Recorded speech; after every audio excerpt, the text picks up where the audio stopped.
I've uninstalled my WhatsApp, uninstalled my Telegram, everything. The message coming out from students, just people pop up. Good morning. Yes. Good morning. We're starting now. Yeah. And a very warm welcome to all. Greetings from the Gamification Center Unimas and IPG Batulintang Kuching. Hello, my name is Jessie Lynn Minoy and I am from Unimas Gamification Center. And Mr. Ravi is from IPG Campus Batu Lintang. And we will be moderating the event today. This is our third series of STEM webinar, and it has been running fortnightly since the 28th of May 2021. And this STEM webinar is a collaborative event by IPG Campus Patulintang and Unimas Gamification Center. Right, so before we start, we have a couple of announcements to make. The fourth Remix Play Summit, which you've seen earlier, will take place on the 30th of June. It will be three live 1 hour session in three different time zones. Remix Play 4 features an on-webinar format where it aims to link a number of existing educational initiatives all around the world.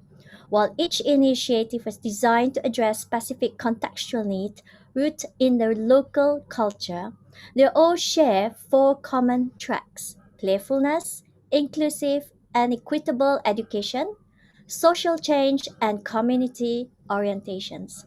So do register at the link shown on the slides. We're calling all Malaysian teachers and educators to join our partners in the UK, Canada, Indonesia, Vietnam, and worldwide. Do not miss out this exciting opportunity. Also, we would like teachers and we're calling all teachers to participate in our survey. We're currently trying to find out about our social resilience and resilience among educators in Malaysia. The link of the survey is also found on the slides. Okay, so just a quick reminder before we start. We will be using Slido, sli.go, to manage our question and answer. To get Slido, just go to your browser and type sli.do. And when you see joining as participants, just type in the code 220621 as shown on the slide. Otherwise, the QR code will automatically lead you straight to the website. If your question is specific to a speaker, please mention their names. Questions for Q&A sessions will end after the first two speakers have presented, and another Q&A discussion sessions will be at the end of the closing session. So there will be two Q&A sessions. Also, please make use of the chat functions on YouTube. We have moderators taking charge of the chat, so they will be sharing with you the many links we have today. E-certificates will also be shared with you at the end of the webinar. Only those who have registered are eligible to receive the e-certificate. Of course, the current QR code is masked with noise, but fret not. Stay tuned until the end. The valid QR code will be made available and visible for you. So, without further ado, today we are joined with really exciting five speakers and well known speakers in their fields from three different institutions: Unitan, IPG, Campus Batulintang, and Unimas. It is my pleasure. I'll just skip to this slide. It is my pleasure to welcome you, our first speaker, Mr. Balachandran Anamalai. Mr. Bala is a senior lecturer in the Institute of Teacher Education and Training, Campus Batulintang. He has vast experience as a module writer for integrated pedagogical intervention as well as conducting training sessions. Mr. Bala also co-writes of books of vowels, consonants, and diphthongs, and phonics for preschool, a project by Yayasan Sarawak for Sarawak Preschool in 2007. He also co-module writer for CPD-SISC since 2002. As MOE's observer for Mid International Baccalaureate Training Program in Kuching, his professional contributions are as an observer for CEFR in 2017. His contribution as a co-writer for STEM module IR 4.0 for secondary schools in 2020 and has successfully joined experts' contribution for classroom pedagogy in an innovative STEM science project and won notable awards.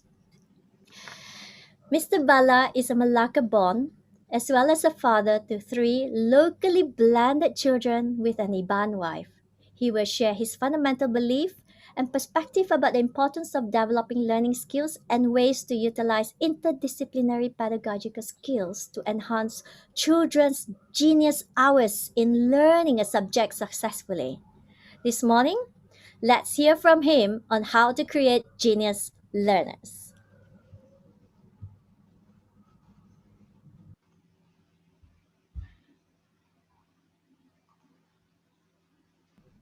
Bala, please unmute yourself. Thank you. Yeah, unmuted. Can you all see my slides?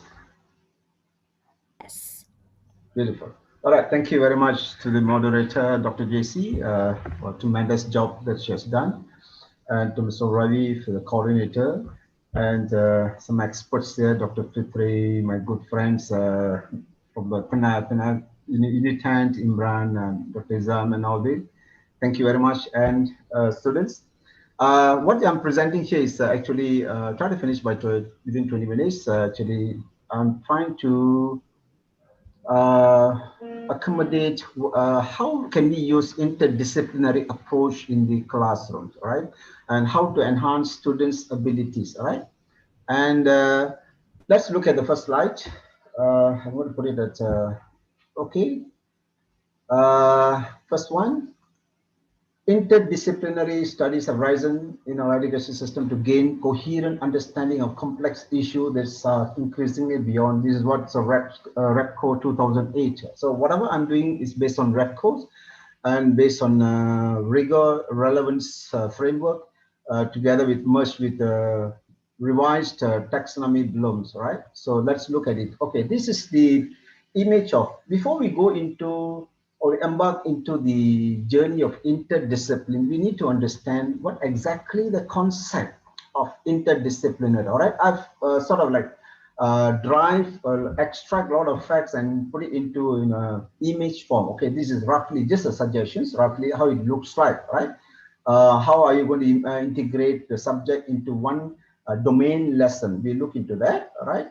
Next, we need to know as a teacher, we need to know, definitely you can read out this anywhere, right?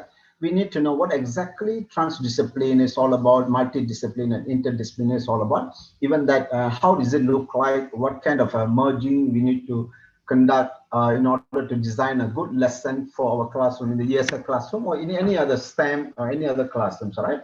You can even go through this, you can in the net, all right? Next, this is the rigor relevance framework, which I'm closely associating my methodology. Some beauty about this is he has sort of like merged a revised taxonomy bloom into quadrants. He has divided the whole taxonomy bloom into 4 quadrants. We look into that. I've already designed some lesson, tried to put it into this, how it works. And most of the things we already practiced with my students during their practicum sessions, all right? And whenever I conduct courses, then I've done this and it is effective, all right? Okay, next. Okay, this is the definition of the quadrant A, B, C, D. Even this, you can get it from internet and all this, all right? We don't waste time on this. Just look at A, like for example, students gather and store bits of knowledge and information. Students are primarily expected to remember or understand this knowledge. So it goes up, right? It goes up the 4 quadrants. And then this is a picture of how we can collaborate other subjects into the main domain, right? We do have, let's say I'm teaching English language, or you're teaching science, or you're teaching RBT, or any other subject for the sake. All you have to do is just have to pick up some important interrelated information from other subjects. For the reason is, number one is, when you bring in a lot of factors, it involves a lot of technology. It will enhance students' interest, motivate them to know what exactly you're doing in the classroom. All right, this will activate their interest, and as well as it is like a kind of general knowledge, cognitive development, right? Development. So next. Okay, now let's look at sample interdisciplinary framework. What the kind of framework that I'm using? I'm going to show you example of skills that I've extracted from BSKP, our syllabus, all right, as well as scheme of work, all right.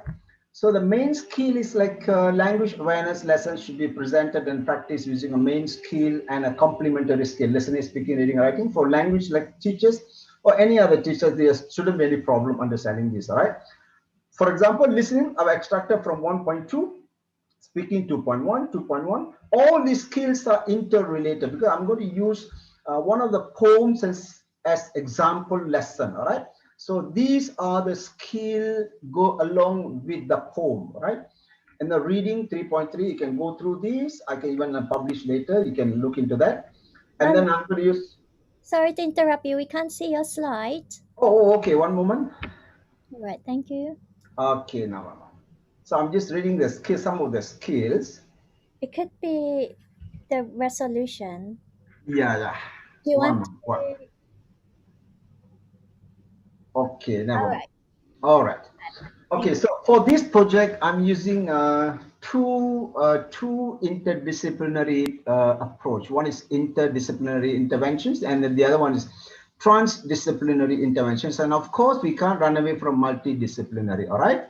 Okay, let's look at the lesson proper now. I'm using a poem, The Lake Isle of Innisfree. Now I'm going to accommodate this into this rigor relevance framework as well as taxonomy blooms, all right? Okay, so the dominant subject is English language. In IDP stands for interdisciplinary pedagogical integrations. Like language skill, listening, speaking, reading, and writing. I'm sure you can see this slide. Yes, Thank you. you can. Literary activities like role play, dramatizations, reciting, music, background of a place, geographical mapping of a place. All this, when it transforms into or you materialize all this, then you see a lot of technology utilized, a lot of strategies utilized here. For example, like music background, music, geographical background. You can show them some geographical background some interesting background, right? You have to extract, all you have to do is just extract it, reuse from the net, all right? We have been asked to apply reuse method, all right? So you don't have to waste time on creating one. All you have to do is reuse whatever that we have in the net. And then language skill, listening domain skills like speaking, integrations, reading, writing, and productions, and integration of subjects, art, music, environmental, humanities, spirituality, etc., etc. All right. Okay, now let's move to the lesson. Let's sample strategies, learning activities, example IDP in literary lessons. Main source, sorry.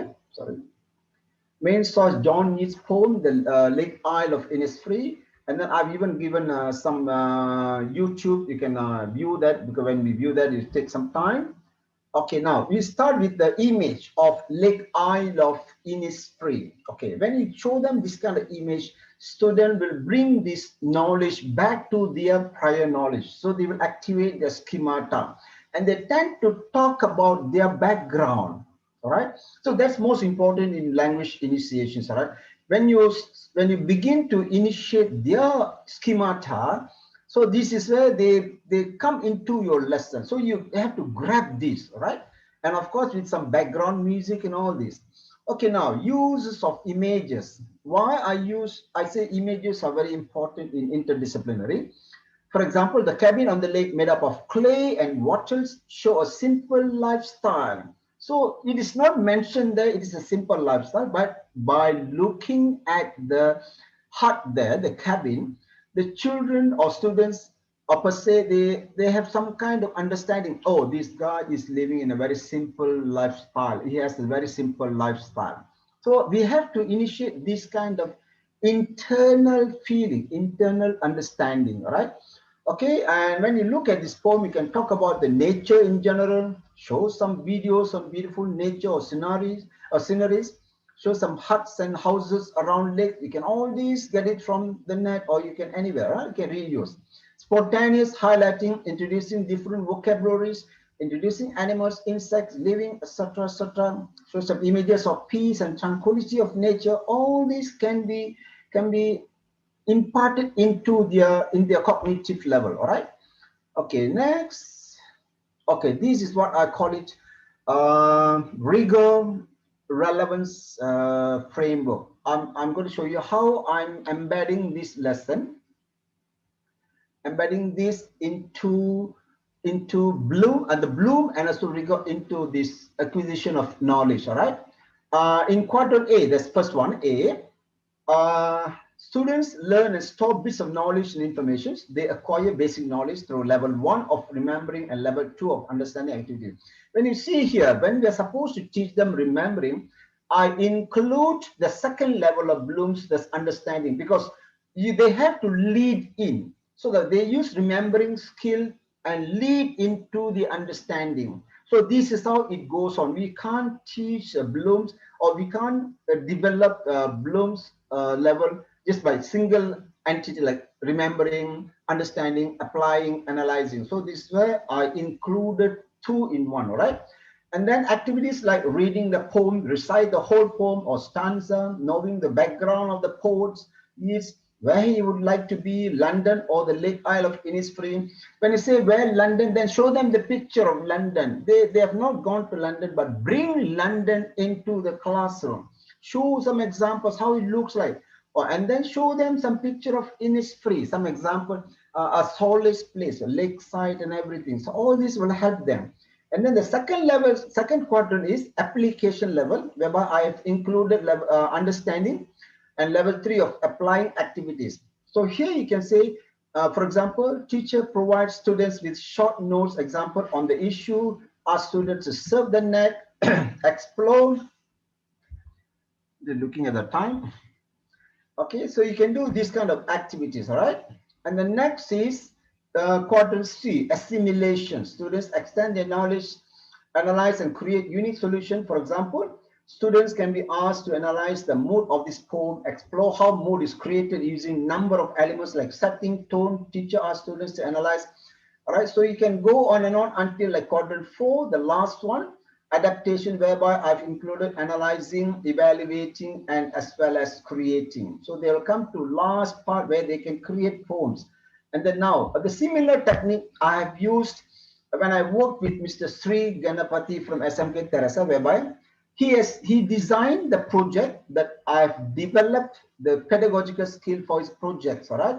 For example, I've extracted some skill from Form 3 and Form 4 science, electricity and magnetism. This is another example of how we can infuse this interdisciplinary or transdisciplinary. For Mr. Sri's project, I've used interdisciplinary and transdisciplinary.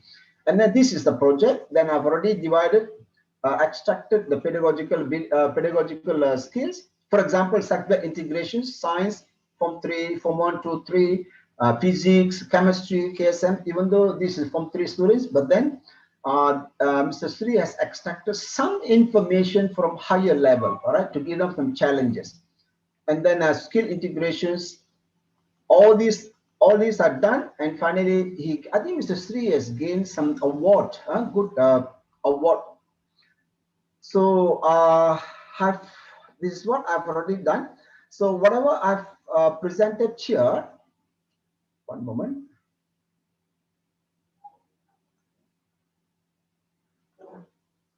So I've completed within 20 minutes.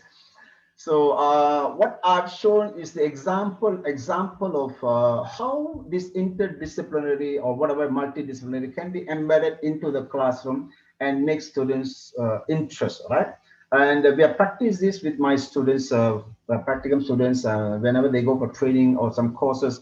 And the report was quite good, and they say students are really followed. So maybe you can try this. This is I've shared this. So with that, thank you very much. Thank you, Mr. Bala. Yeah. That was short and sweet. Very good. I'll try to finish it within 20 minutes. So, okay. All right, thank you then. We'll go to the next speaker before we go to the question and answer. So, next speaker is Dr. Tan Chong Eng. He's an associate professor at the Faculty of Computer Science and IT and UNIMAS. And he's also a senior lecturer in the IEEE Society. His research area is in wireless broadband access system, and he has been researching ICT technology for rural development, including telecenter technology. For example, if you've heard of eBarrio, eLamai, so he's one of that men who is hands-on on the ground working on bringing in technology to these rural areas, right? So he believes in rural technology design is rural friendly. Just so you know, Dr. Tan is also working on a telecenter project with the Penang in West Malaysia. And when we talk about technology design, it's not only rural friendly. He reckon it should be simple to maintain because he can't go into the community as often, especially during the pandemic, and as well as community self-sustainable. He has earned his PhD from Cambridge University, I think sometime years ago. So I personally know Tan as a totally hands-on person. He could fix everything technical and gadgets, literally. Today, he will share some of the available and created toolkits and methods for conducting effective STEM education to increase students' interest in STEM. Instead of focusing on STEM education from theories, concept, and application, he would give us a different perspective in looking at STEM, so that we may explore, or he wants to tell us, or he wants to share with us how he explore our everyday living by looking at the wonders of STEM. So sharing from a parent's point of view, not a technologist's point of view, he reckons parents can easily play a role in this journey of exploration, and where he can share some tricks and tips in daily life for our children. Over to you, Dr. Tan. Thank you very much, JC. Thank you for the introductions. Yep, so I will share my screen.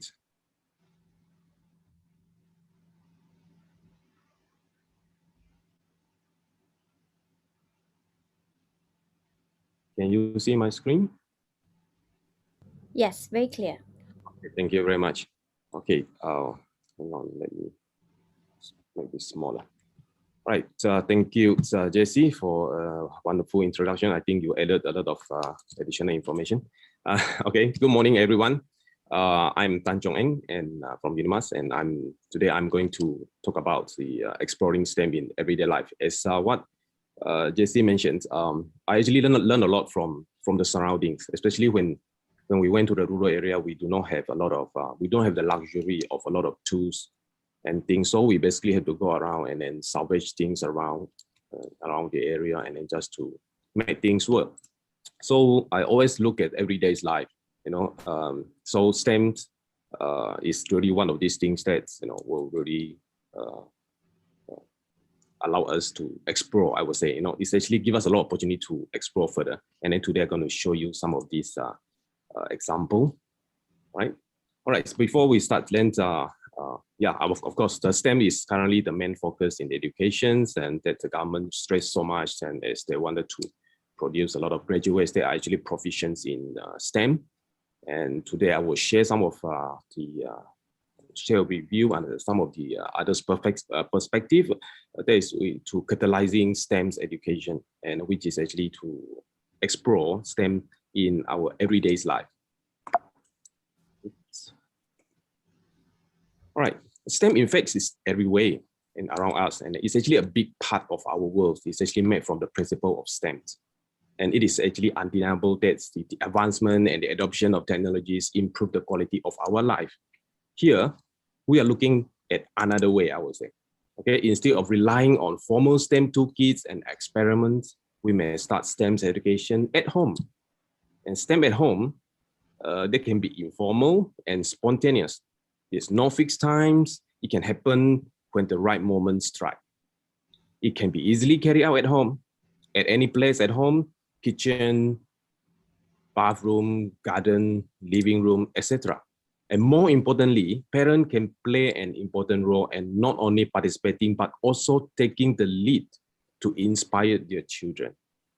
Daily activities and practices at home can be blended with the principles of STEM. Okay, let's explore what we do every day.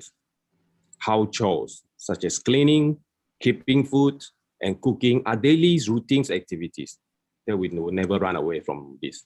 And sometimes we do shopping and carry out sports and exercises. And we go around in various transportations. Then we entertain ourselves with all sorts of multimedia devices at home. And we're also fixing things at home that are broken from time to time, which is actually a scenario of solving problems. All right, and the facts about learning is that to learn better and more effectively, we need to love the subject matter, and more importantly, to develop great interest towards it. Everyone, especially the young ones, love magic show, as it gives the impressive outcome that we never expected. Then we can start to curious about how it could possibly happen, and then we find ways to solve the mystery. Once we have done that, once we have learned enough about the subject matter, we could bust the myth. And by knowing more than the others, we could make use of that knowledge to perform our own magic, to impress and influence the others. Right. Some of the best practices and wisdom in daily living inherited from the elderly may look magical, especially to the young one. It may be seen as mystery or even myth. Imagine 200 years ago, human can fly in the sky was really a mystery, but that all can now be explained through science and mathematical principles. It's no longer magic, it can be explained. So if we could explore this STEM with things, everyday hacks, tips, and problem solving, we could make the study of STEM much more interesting and attractive. So next, I will be showing some of the examples how we could explore STEM through our daily, everyday activities. Cleaning. We can never run away from cleaning. The chemistry reactions creates all the magic. Instead of washing dishes using some of these boring commercial washing liquids, we may explore the use of some of the natural ways of doing cleanings together with children to show them some magical moment. For example, washing oily dishes with hot waters. So what does it different with using cold waters? And then cleaning using vinegar. Some of these things can be easily found in our kitchen. And then cleaning using lemon juice, using some fruit juice. So they could achieve similar effect. And then baking soda as well. A lot of us using baking soda to actually clean a lot of stuff. Okay, through the new ways of doing or the magic, explore the principle within together with the children. Okay, on the other hand, we may use some of the statements that sounds crazy or even better as myth to spark curiosity in children. Interesting statements such as, newspapers work the best for cleaning glass. Coca-Cola can be used to clean up toilet. Coffee will freshen your garbage disposal. Hairspray can be used to remove ballpoint pen ink when you got it on your shirt. And cleaning the burnt pot bottom with salty potatoes. I think these are going viral in the social media. Okay, so we do not know if it is true, but let's try them out and see if they works with the children. So those are the little experiments, and together with the children, we could dive deeper in finding the science within.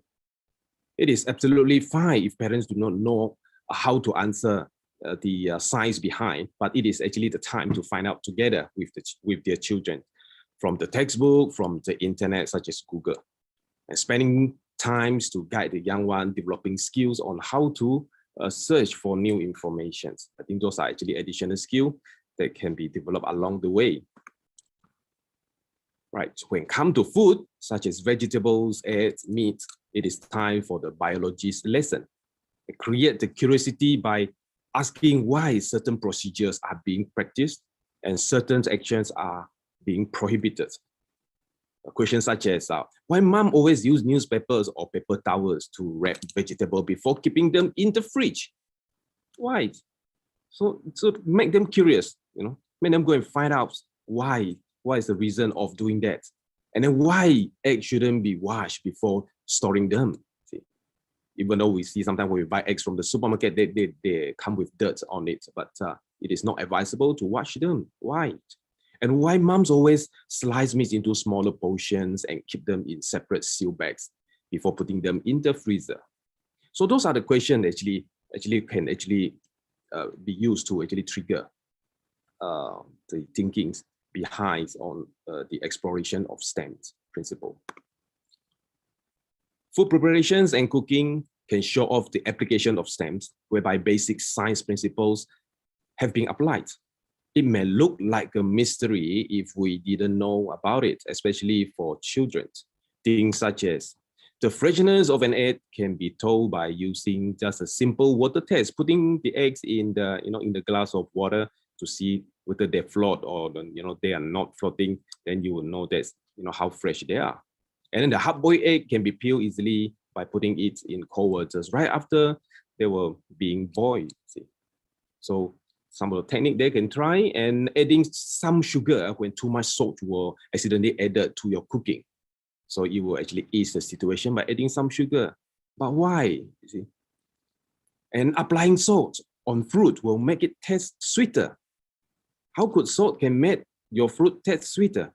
You see, so those are all the the biology and the chemistry principles that actually coming into the practice. I mean, these are the wisdom from our elderly. We just inherit them. We do the same. We see our parents do it, putting salt on our watermelons and all those things. Then we also do the same, but to make them curious why it is so. So they will be much more interesting. And when bringing children for shopping, it is time for maths challenge. Explore around the supermarket and look for good deals. So which is a better deal? A 50% discount or buy one, get one free, which give more discount? Buy regular packs or buying jumbo packs, which is more value for money? So these are all the applications of the maths in schools. And then buy more, is it cheaper? So you buy one carton, is it cheaper? So get them to calculate the per unit price. And I would like to share, you also can share an interesting story. For example, I have a story back in 1980s, which is a story about the burger war between McDonald's and A&W. We all know that the famous McDonald's has got a quarter pounder burger. It is actually using a quarter of a pound of meat. And then A&W during that time was trying to rival this offer. So they try to give more. They produce a third pounder. This means they give 1/3 of a pound of meat in their burger for the same price. But at the end of the day, no one's buying. See, they are not. A&W is not having good business even by offering more. And then they were so curious why people still going for the smaller quarter pounder instead of going for the third pounder. You see, and then they done a market survey, and then through the market survey they found out that a lot of respondents giving the comments that, for the same price, we should go for more. The McDonald's quarter pounder is more value for money. Why? Because 1/4 compared to 1/3, 4 is bigger than 3. Obviously, that we will go for 4 is a quarter pounder. So that is actually indicating that, they're actually quite poor in fractions. You see. So you can actually share some of this real story that's happened, and then it's actually in real life. They can still see the burger, and you can talk about the story about the importance of maths, and then those can be very interesting. Right, and everyone wants to be a winner when it comes to sport and games. Here is where physics come into the picture. And for example, badminton, how to produce the most efficient and most powerful shot. This is where we find out using physics to find out the badminton racket sweet spot. Okay? So you know the sweet spot of your badminton racket, you try to hit the shuttlecock on the sweet spot, then you will be able to achieve that. Shot put, how to push the ball the furthest. it is all about the optimum angle for the shot. So what is the optimum angle? Let's study about it. Let's find out together with the children. And then for some of us who are actually kind of lazy to walk up the stairs, sometimes we will say that walking up the stairs can be quite tiring. So how to walk up the stairs with less effort? Let's find out the physics behind. Okay, something like body leans forwards will actually reduce the amount of effort. You will feel less tired. So some of these interesting facts that we can solve it together with the children in everyday's life. When we travel in various transportation, we will see many applications of physics theory as well. And some of the good tips and hacks that can be shared. For example, inflating more air in the tire will save more fuel. And a car traveling at high speed, the window shall be closed to save fuel. So what is the logic behind, see? And carry more people in the car will certainly consume more fuel. I thought car has got, 4 or 5 seats, which is supposed to carry 4 or 5 people. But by carrying less people, it will save more fuel. Why? So those are the things that are actually interesting. And by knowing more of these tips, children will actually share with other children as well to show off, you see, sometimes. And which put them into becoming a teacher of STEM as well. And how wonderful is this, right? All right, and then we come to home entertainments. So we have TVs, we have a lot of entertainments at home. Sometimes when we hear a thunder, mom always says, turn off the TV.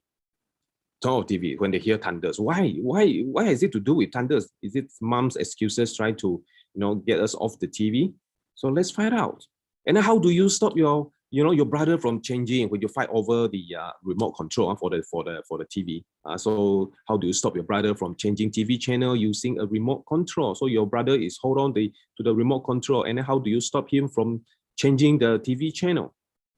Just stand right in front of the TV, then he won't be able to change. And sometimes we will be advised like why we shouldn't be touching the DVD surface. Why can't we touch? You see. So what are the consequences? What could happen if we actually touch it? See? So those are actually the interesting questions that we can actually explore together with children at home. And use of powers of science to fix common problems at home, and to showcase actually I have the power. Okay, I know how to fix it, and they will actually involve a lot of principles of STEM as well. And for example, unclogged a clock basing using either a plunger or using baking soda and vinegar. Fixing a noisy squeaky door using cooking oil. Would it work? Instead of using the well-known WD-40, and opening a tight jar lid by putting a rubber band around the lid, etc., etc., etc. Okay, so whenever there is a problem, discuss the possibly solutions using the principles of science and mathematics. So it can be very interesting, actually. All right. Lastly, in conclusions, there are a few messages that I would like to highlight. Developing great interest is actually a strong driving force towards STEM's learning. So that interest is actually very important. And then to keep them interested all the time is actually, I think, probably one of the most challenging tasks.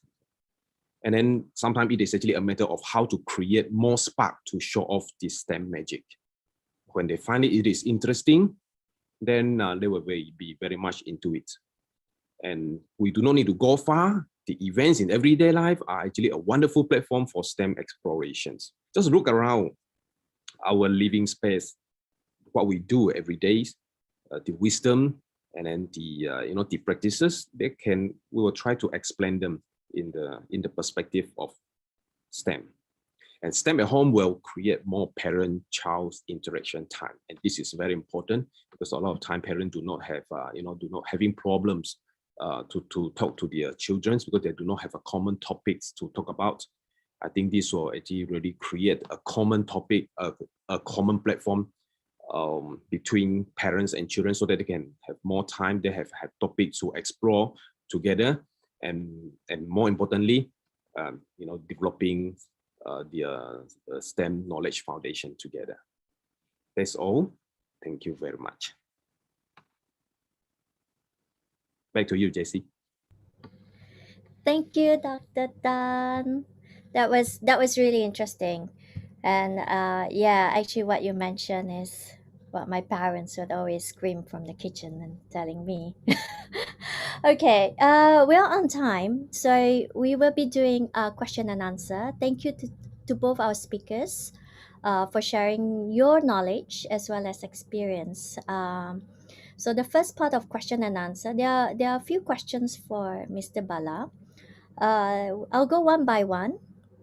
Okay, let me just remove this. And we'll go into a gallery. All right. So, Mr. Bala, Yeah, yes, Jesse. okay, the first question. In what way the mapping with Bloom's taxonomy can allow students to be more creative in learning STEM? Okay, thank you, Jesse. This is quite simple. Before we could go further, we need to understand what exactly STEM is all about, right? Because the STEM knowledge needs to be developed from very basic. For example, if you want someone to learn some programming skills, you can't put them into a programming class without highlighting or without training them on control structure. So these are the elements that needed for him to go into the programming stage. So similarly, I'll give you another example.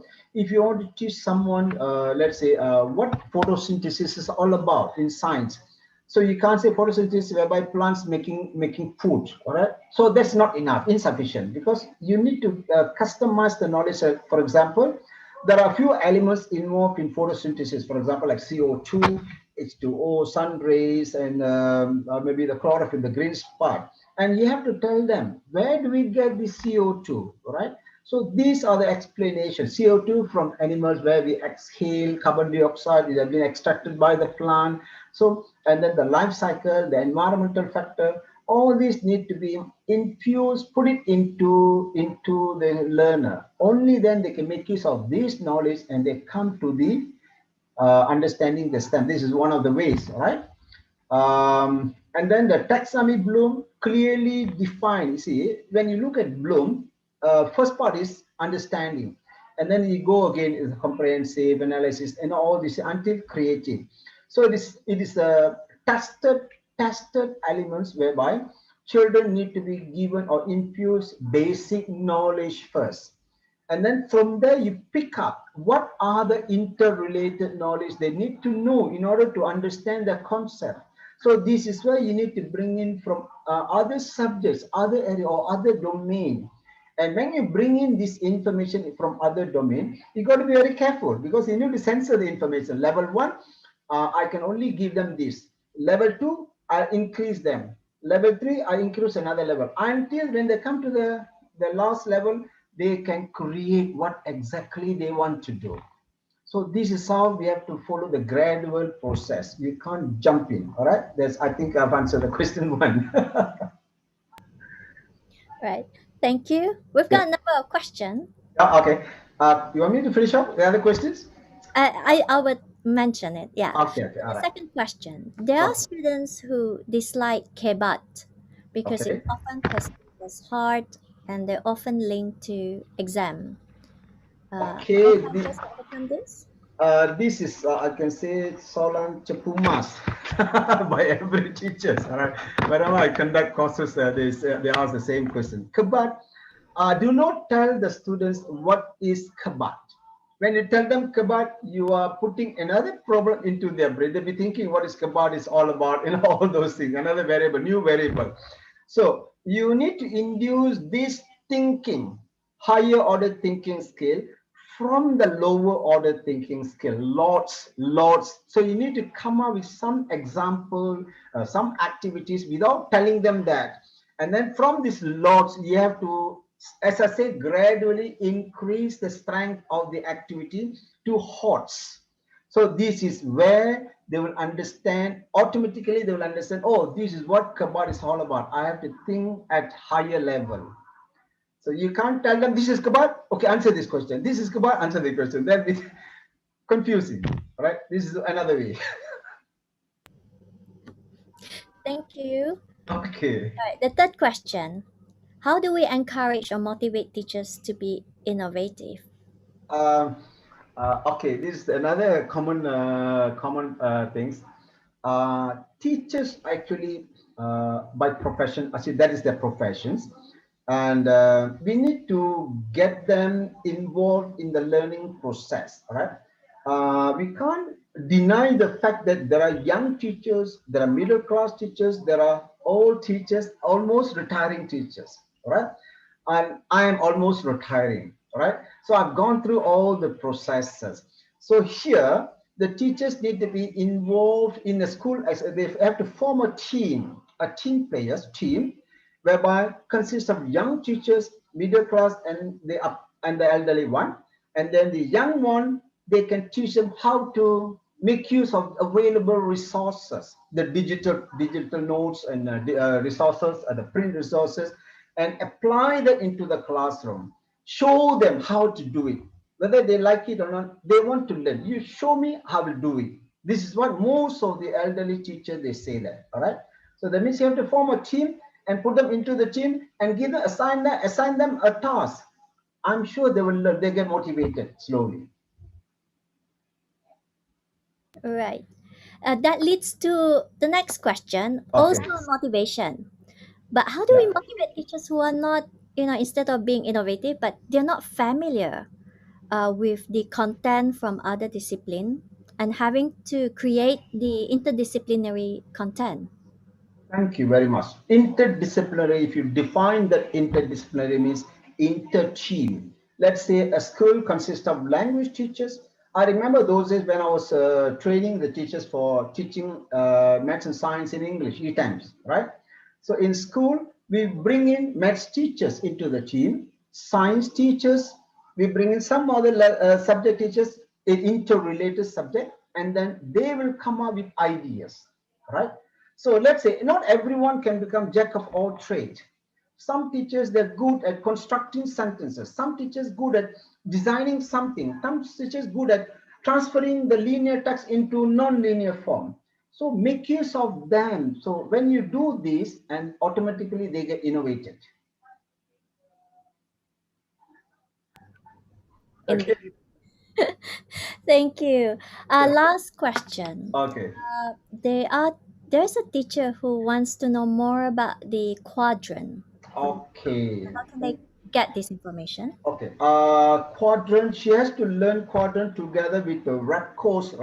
She has to search for rep course interdisciplinary approach, and together with a rigor relevance framework. They can just type rigor relevance framework. They will see that framework, and they have to go together with the RAPCO's understanding of interdiscipline. I've tried some other method, but it looks a bit confusing. But the RAPCO's explanation on interdisciplinary can go along with these 4 quadrants. So they have to search for it. All right. Thank you so much, Mr. Yeah. Ma. Okay, so now we have questions for Dr. Tan. Yeah, you've got a lot of parents, I think. So I'm gonna ask you the first question from them. Solving everyday problems using STEM adalah sangat menarik. Where to get more information about this? Okay. These are actually some of these are actually from my own experience, but actually based on any hints and clue that we can have, actually the internet has got a lot of this. You can actually search on the Google. For example, if you actually get a clue on, you actually hear around, it's actually in sometime of even over social media, you can see people sharing some of these things. So you can actually pick up instead of using your social media, sometimes when actually people share some of these interesting facts, type of things, you can also adopt them. And then another way to actually find more about it is actually Google. Actually, Google has a lot of things. I actually cross-reference some of these facts that I'm actually not so sure. You see some of these myth, I would say, that I'm not so sure. I actually cross-reference with Google, and then they have actually a lot of them in Google as well. So you can actually do some Googling, and then, you just think what you do every day, more importantly, because all of us sure have inherited some of these common practices from our parents, from our grandparents. So when they do this, so we just think over every time when we do this. So you try to associate, hey, why it is like that, and why are we doing this and that like this way, you see? So these are actually giving you idea that you slowly blend into, how do you make use of everyday things for the STEM thingy. And app and website so far, actually, it is not directly, I would say, not directly Let me read having. the question. Let me Oh, read the okay, question because the okay. audience do not see the questions. They can't see the Oh, questions. I will read it. okay, sorry, No, because no it's actually worries. quite small. I have this problem No seeing as well. worries. Yeah, I'll read it. Can you suggest apps or website that can help teachers to get more example about STEM in daily life? I think I can explore further into this, because this idea was just created. I just compiled all this just for this webinar. So I do not really have a lot of solid website for reference at the moment. So I think I can actually do some compilation and then share with you all later on, so that you can actually have an idea on how do you want to, how you want to get started. Yeah. All right. Uh, and then the next one, Dr. Tan, ada contoh penyelesaian masalah menggunakan STEM di kawasan pendalaman? Boleh share tak? Okay, what is the difference between kawasan pendalaman, the rural area, and the urban area? It's actually the resources. Okay, it's actually the the gaps in obtaining resources, and these resources is not about just the material that you can find, but it's also information. You see, I think most of the peoples in the rural areas, they have a lot of limitation to access to the internet, because nowadays we actually a large amount of information source that we obtain actually through the internet. So I think the biggest challenge is actually the internet access. But I think in school there are still some minimum internet access that you can actually access to, and then to obtain some of this information. But I think this problem in the rural area is actually one of the big one. I think everyone is facing the same problem. That's why the other day, from the previous seminar, we actually created under the access. We created the STEM buckets. I think that could actually help to ease the situation if you do not really have a good internet connection to obtain additional information from the rural areas. All right, thank you. There's one question, quite long. In this pandemic, it seems that many parents, their responsibilities have expanded because of the school closure. Even when the PDPR is happening now, parents have to step in and help their children to learn. They have now become home tutors without the training as what teachers have. What is your advice for parents who want their children to see science and math naturally at home without too much coaching or tutoring as would a teacher? Yeah, all right. As I can share, see, because teaching in school is actually kind of formal. Now everyone is actually stuck at home. So you start at home with your children, and you start to see what the teacher is actually feel, when they're actually teaching the children. You see. So, and because of that, then you start to feel the difficulties. I think that's a good thing actually, because parents sometimes just do not understand what happened in the school. So they will have a different expectation. So when they start to spend more time, the important fact is that when they start to spend more time with their children, then they get to understand their own children better in terms of their behavior. Then based on their interests, I would say, you have to go along with their interests. And then a lot of education is like, from this hour to this hour, you must do this. The next hour, you must do the other subject, things like that.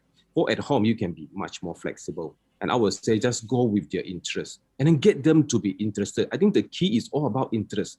When they start to show their interest in certain subject matter, and then we, as a parent, it is actually our responsibility to spark that, interest in them. You see. So when we can start to talk about certain topics that they are really interested, and you probe further into the principle, into the science behind it, what is making it happen, I think that will be actually a good start. You see.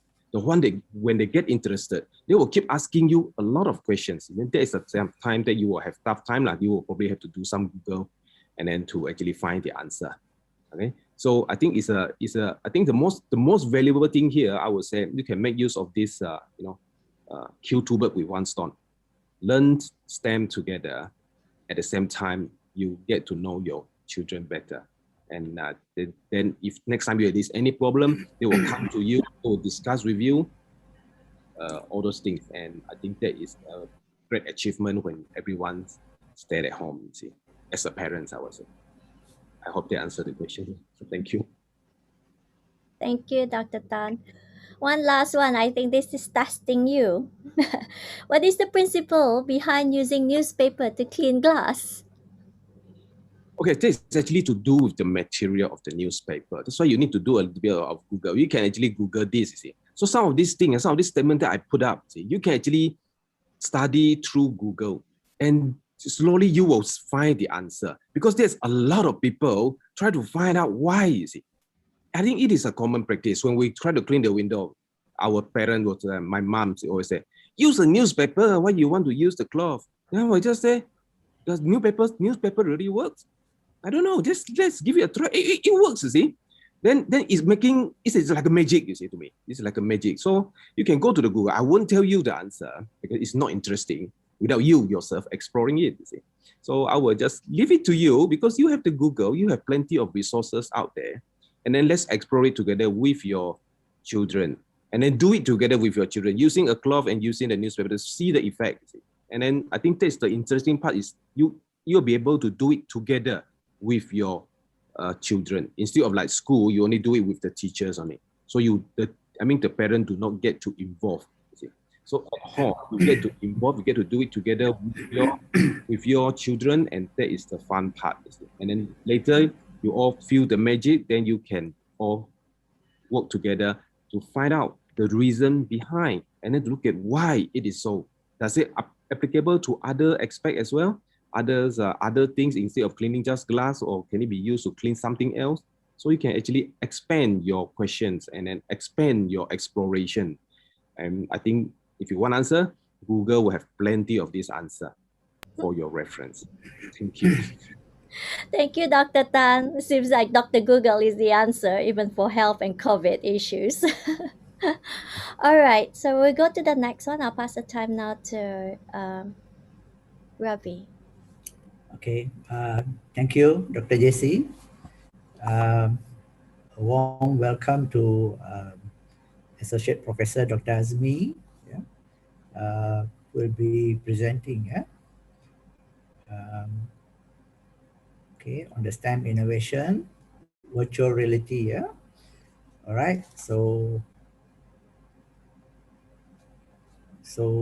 Associate Professor Dr. Azmi has received his first degree from Wichita State University, USA, and his master's degree in computer science at Western Michigan University, USA, and a PhD from Waikato University, Hamilton, New Zealand, in HCI and 3D modeling. Before joining Unitan in 2000, he has worked with several IT companies that are very much related to information system development. He has been involved in VR, AR, and MR since 2004. All right. A little bit of synopsis: virtual reality, mixed reality, and augmented reality. In this talk, he will share with the audiences some of the applications he has developed related to education, stress management, safety at work, training and exercise, and gaming. And not to forget that, as far as I know, won numerous gold medals in many competitions, national and international. And also for IPG Batu Lintang, he is a very special person because he has conducted and shared his technology with our fellow STEM facilitators on the virtual reality technology, and our team members has developed and incorporated the education in geography subject together with the school teachers from SMK Belaga and SMK Sabau.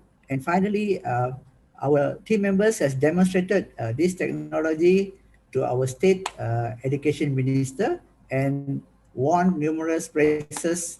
And it was mentioned that IPG Batulintang was leading, in the STEM innovation and technology due to Dr. Azmi's assistance. And it's my very sincere thanks to Dr. Azmi for that. And without further delay, I would like to invite Associate Professor Dr. Azmi to share his presentation. Thank you.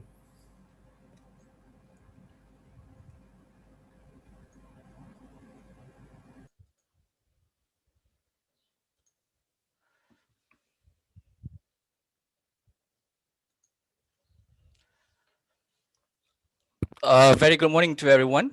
Can you see my slide? Yes. Okay, great. Okay, first of all, thank you very much. My name is Azmi Muhammad Yusof from College of Computing and Informatics, Sabarjaya. Yes, I'd like to take this opportunity too to thank Mr. Ravi and the organizer for inviting me to to share my experience in VR for the last 18 years. Okay, the title of my presentation, as shown here, is STEM Innovation Through VR, Virtual Reality, Mixed Reality, MR, and also Augmented Reality, AV technologies. In fact, I cover more than the title because now these new technologies, mixed reality and AV also getting popular. So I will also cover that. Okay, before I start into this, okay, I'm pretty sure all the teachers and we ourselves and the students or future teachers are aware the way the contents has been delivered at school for in education. We started with blackboard, whiteboard, and chalk, and then we go into the static PowerPoint presentation. Next, we go into multimedia, including videos and animation, and then go into 3D presentation, interactive interaction. And now we are go into the fourth level, which is through this virtual reality, AV, and also MR technologies. Okay, so that is kind of history of that. Okay, before we looks into the system that I have developed together with my teams, I would like to share first the definitions of VR. I'm gonna start with VR and then MR and then finally on AV. I did not gonna mention or explain much on AR, augmented reality, because AR will be covered by next presenter, Mr. Imran. So that's what I purposely skip AR, but only talks on these three technologies. Okay, so VR is a technology that provide or enable users to immerse, okay, in the 3D environment that we created.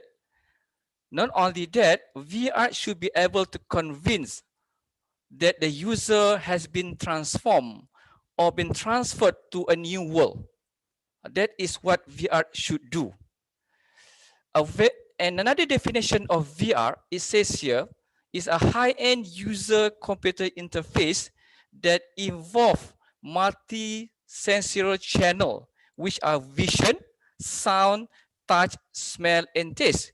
Because this is what we experience in the real world. The real world, we can see it definitely with our eyes, and then we can hear the 3D surrounding effects of the sound based on the distance of where we are in that environment. And we should be able to touch and get feedbacks on the item that we are holding or touch. And finally, smell and taste. Okay, the smell and taste is something which is not really popular or is not well cooked yet. What I mean is that smell and taste effects in VR is now pretty much at the research level. Okay, I just want to share with you here this one particular equipment. Okay, head-mounted device, together with a lot of cables there, attached with multiple source of chemical devices. Imagine now if you are having a simple nasi goreng with you, or simple mee goreng with you, but using VR can change the taste of that into lasagna. Or imagine that you're holding a small shrimp in your hand, a real physical shrimp in your hand, but VR can even change the taste of that into a lobster. That would be nice, right? Yeah, that one is now again been tested in by the researchers in Japan, where this particular device will produce a smell of the item that you are holding or the item that are you looking at. By that, your brain can be cheated into belief that you are eating a lobster instead of a small shrimp. So that's what VR can do. But for my technology or all the systems I have developed, I have not really involved the smell and taste. Okay, only vision, sound, and touch. Okay, so the history a little bit. When I started my VR involvement in VR since 2004, I am using this glass called Anelip glass. I'm not sure you can see it here. Okay, this is the glass that I'm using, where this small glass enable me to see a 3D effects of the objects with the perspective distance. Not much of interaction. You can just like watching movie or animation or videos, but the objects is kind of popping out from your screen. I'm pretty sure that most of us have experienced this when you go to the cinema many years ago, even until now. Next, I move on to the when I first secure a budget, I go into this 5DT device. Okay, the first HMD that we purchased together with the data glove that enable us to hold or to interact with the virtual objects. At that moment, this particular head-mounted device that we use cost about 15,000 each, 15,000 ringgit Malaysia each. And the resolution is quite poor, which is only 800 times 600. So you can imagine we got a lot of complaint or feedback from the users where they said they cannot really immerse. Because just now we said VR is where user immerse. Immerse, it means you get belief that you now looking at the real world. Okay, but then we go into the next phase where we are using active glass. This active glass is where the image is kind of a flickering and controlled by the left and the left and the right of these glasses. And lately, okay, and now, okay, there are so many other brands, so many other devices available, okay, such as the one that I've been using is this cardboard here, or what they call, and also this STC Vive, Oculus, etc. I just want to share with you, this Oculus, now you need to just become like a museum, because we have the all generation of this Oculus. We have used the old one called DK1, then we go to DK2, then we go to CV1, and then we bought an Oculus Rift, and then we go into Oculus Go, Oculus Quest 1, Quest 2, etc. So we have a lot of this Oculus model in Unit 10.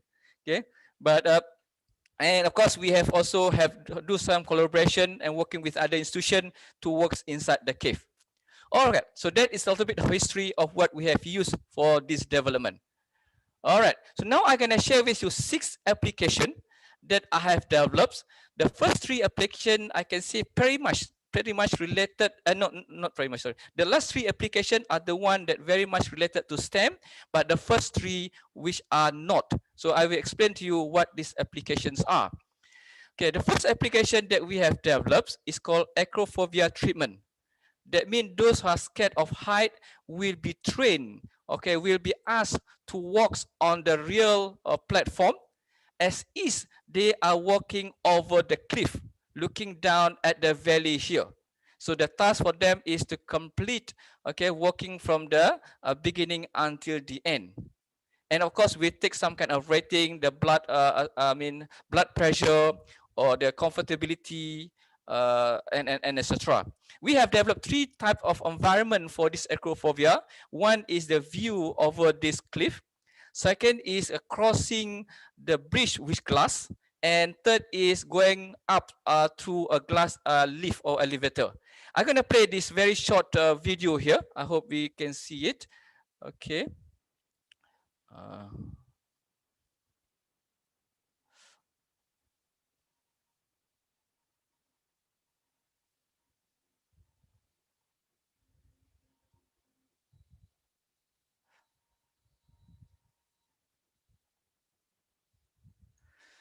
All right, enough from that. What you see there is a bridge with a glass underneath. So in this virtual environment, again, user will be asked to walk on top of that virtual bridge and to see whether they can complete the task.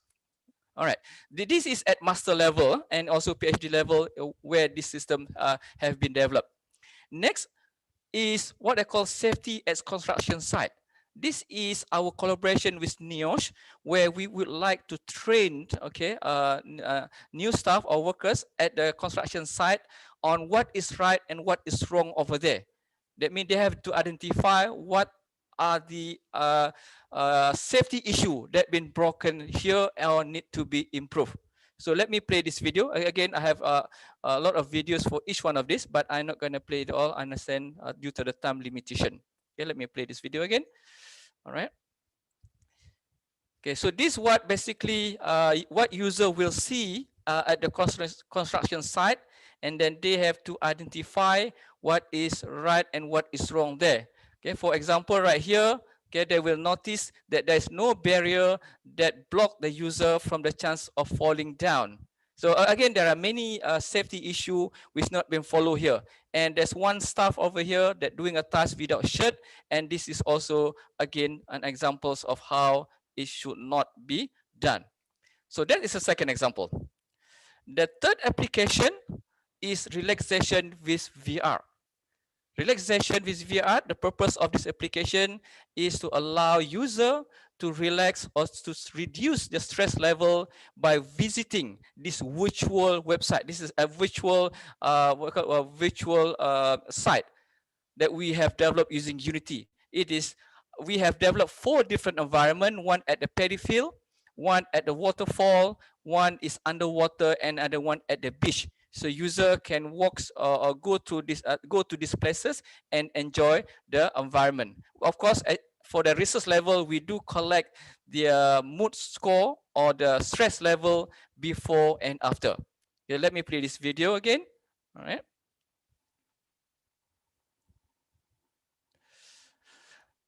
So this is a view at a paddy field, and this is the view at the waterfall.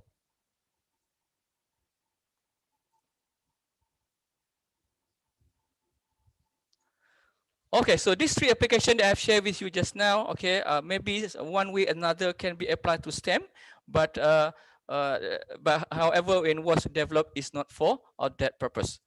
All right, and of course, there are lots of findings from our research, which I will not share today because it might not be relevant.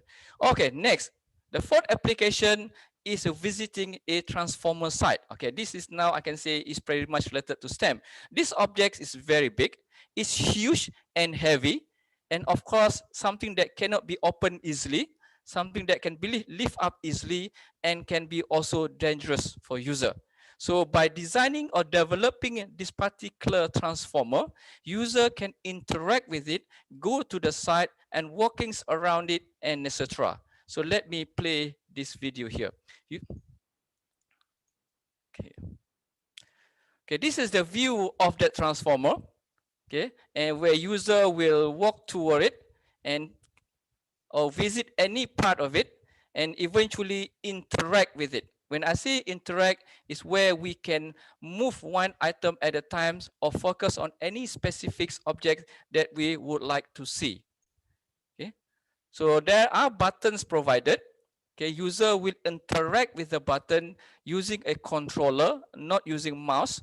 Okay, while wearing the head-mounted device. So example here. Okay, all right. Now I'm coming to that where the interaction part will start. Okay, example like this. We will see the entire transformer at the moment, and then a button will pop up. Okay, and by clicking at that button, the specific item that we are interested in can be viewed for better understanding. Okay, this is on the transformer part.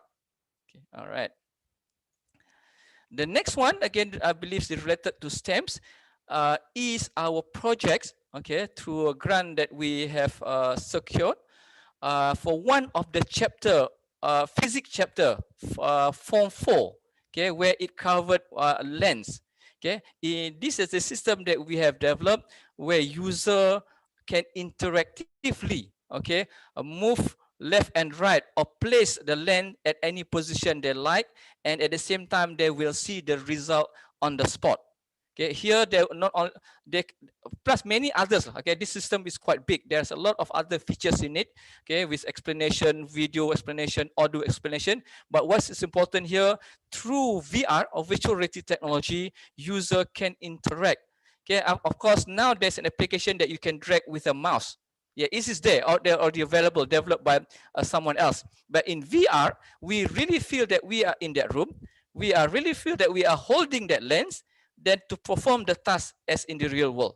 Okay, that is an examples of the application that we have developed. Another one, okay, is the gas turbine exploration. And we all know how complicated this gas turbine is, how many small, tiny device in it, and how can we see it and how can we learn from it, okay, is through VR. I'm gonna play the video later on this gas turbine because it's involved two different techniques. Okay, so these are, I can say, the 6 major applications that we have developed, plus many others at the final year project level or the class level that I'm not really sharing. But I love to go to, I mean, to show to you guys whatever we have developed at Unity until now. Okay, all right. So this on the VR. I like to bring up this one too. Just now I mentioned the V Relax, right? VRelax was developed in 2008 until 2013, and then further than that, we expand until 2017. Now we are in the process of commercializing our products. Okay, it should be available soon. Okay, and we have renamed it to Experience VR. We have gained a trademark. And also a patent for this application, where we'll keep tracks. Can be monitored. Sorry, users' level of stress, okay, before and after, and then they can again select numbers. We have, for now we have 16 different environment. They can go underwater, go to the garden, go to many other places in the virtually. Okay, this is now should be available soon, and because we are in the final process of marketing the products. And this can be good, I can say, for students, teachers, parents, or whoever that have a stress problems. All right, okay.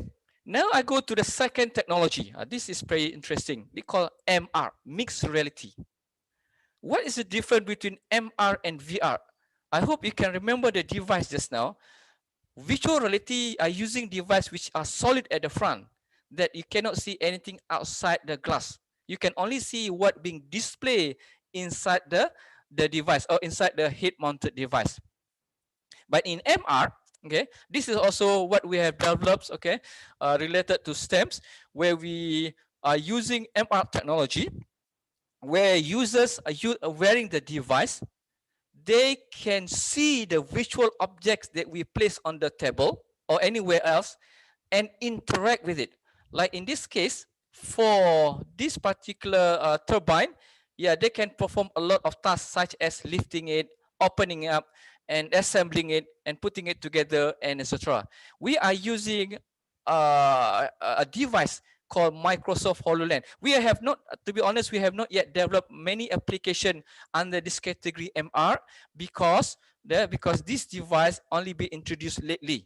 Okay, so Microsoft, I mean, this MR is not yet not so many that I have developed yet. And also you can see here the advantage. I hope you can see this image here, where multiple users. Okay, look at this. This multiple user can be a distant away also. They don't have to be at the same site, but they can share the same virtual object. Okay, imagine now between student and teachers. Okay, students are wearing it. Teachers are also wearing this device, Microsoft HoloLens. Then whenever student having a problem, and then the student can ask the teacher, and the teacher can explain it because they are looking at the same objects. So this is advantage of using Microsoft HoloLens. But just to share with you, currently virtual reality device that we are using called Oculus Quest only costs about 2,800. But now this Microsoft HoloLens is still cost about 15 to 20,000. So again, there's a pro and con in terms of price, but there's again pro and con that we can gain from using this technology. So this is very good for this STEM purposes. That means throughout the class, if there are 20 students in the class, okay, if everyone to share the same object at the same time, imagine the whole students have to wear this and have to buy this equipment. So yeah, if we're not considering the cost, then it's very good. All right. And this is the one that I told you just now. Okay, what you see here. What you see here is that application under mixed reality. We are looking at the virtual gas turbine plus some button here where user can click, and the real room. That means the chair, the tables, and everything else are real. So user not only can see, for example, lecturer are standing there or any other real objects, but they can manipulate this one. Let me play this one. Of course, I will not be taking so much time. Okay. So now I'm seeing, okay, my hand, and then through some what I call gesture, here gesture, okay, we can interact with these objects. Okay, so these objects can be closely looked at and can be studied by many people at the same time. So maybe some of you may start wondering what is the advantage of disadvantage between VR and MR. So that's one can be, I can say, subjective. Some people do like it in the VR environment, and some people do like it in the MR environment. Okay, finally, augmented reality. Augmented reality is another technology where we insert another objects to create an extra effect. Okay, as an example, okay, if you are doing your cyclings now, you are wearing your head-mounted device, you can see the view that you are cycling, right? You can see the top of the hill that you are climbing, or you can see the lakes or water on the left or on the right. I can see any partners that doing the same competition. So where is augmented virtuality? So here it is. So like in this example, this particular device here, they call back wheel resistant, can be attached to that bicycle. Okay, this is the last video, the last slide, can be attached this one. So while riding the bicycle, according to the view that users see, if they see a hill, and then this back wheel, okay, will tighten to give you a resistance. To give you a resistance so that you feel as is that you are climbing the hill. So this is a very good interactive augmented virtuality. And as a matter of fact, Mr. Imran, okay, the next presenter, doing his collaboration through his PhD research together with Majlis Sukan Negara, cycling department, on how to help our cyclists, okay, when they're doing the cycling training. Okay, so by that, that's all that I can share with you. And I'm very much happy to answer any question next. Thank you very much. Wow. Wow, thank you very much, Dr. Azmi. Wonderful innovations. I'm not surprised with your innovations, knowing you. You've been always been explorative. Yeah. Anyway, for the HoloLens, Yeah. yeah, I've seen Microsoft. They've been working together with the Ministry of Education. Yeah. And they've been sharing in the portal by the name Delima. That's Doctor. interesting. Yeah. Maybe with this seminar, it can be an eye opener to the teachers, and other innovators. If they're interested, they can always collaborate with you, Yes, anytime. Yes, I'm very happy. to produce more materials for teachers and educators. So thank you very much, Dr. Azmi. We will come back to you later on the question and answer session. Okay. Okay, so the next speaker, yeah. All right. The next speaker will be Encik Imran Mahalil with the topic Augmented Reality Benefits and Application Contribution in Education. Yeah. All right. A bit of bio on Encik Imran. Imran is currently a PhD student at the University Tenaga Nasional, and I believe he's your student, right, Dr. Azmi? All right. He has been a course instructor for C programming, 3D modeling, Adobe, and game engine workshops. Imran and his team have won gold medals in the following international research exhibition: Research and Innovation in Information System, all right, 25th International Invention, Innovations and Technology Exhibition ITEX. Ya. Pertandingan Reka Cipta dan Inovasi Institusi Pengajian Tinggi, Swasta, Perintis, and Special Award, the most promising invention and Pecipta. All these gold medals won are in the virtual reality research domain. Fantastic. Congratulations, Imran. Yeah. You are an exemplary PhD student. Yeah. Okay. Synopsis. As a PhD candidate who is an expert in virtual reality technology, he will share his knowledge and perspective on augmented reality, benefits and application contribution in education, the solution of how it can create an effective learning platform for students to learn in Sarawak. Yeah, and Encik Imran is not new to IBG Batu Lintang with Dr. Azmi's assistance. I think he has demonstrated his technology and during the workshop last year, yeah, in January last year.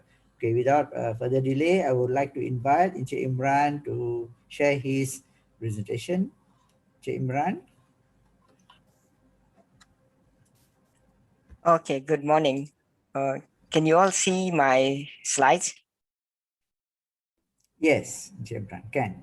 Okay, so I'd like to talk about the augmented reality benefits and application contribution in education.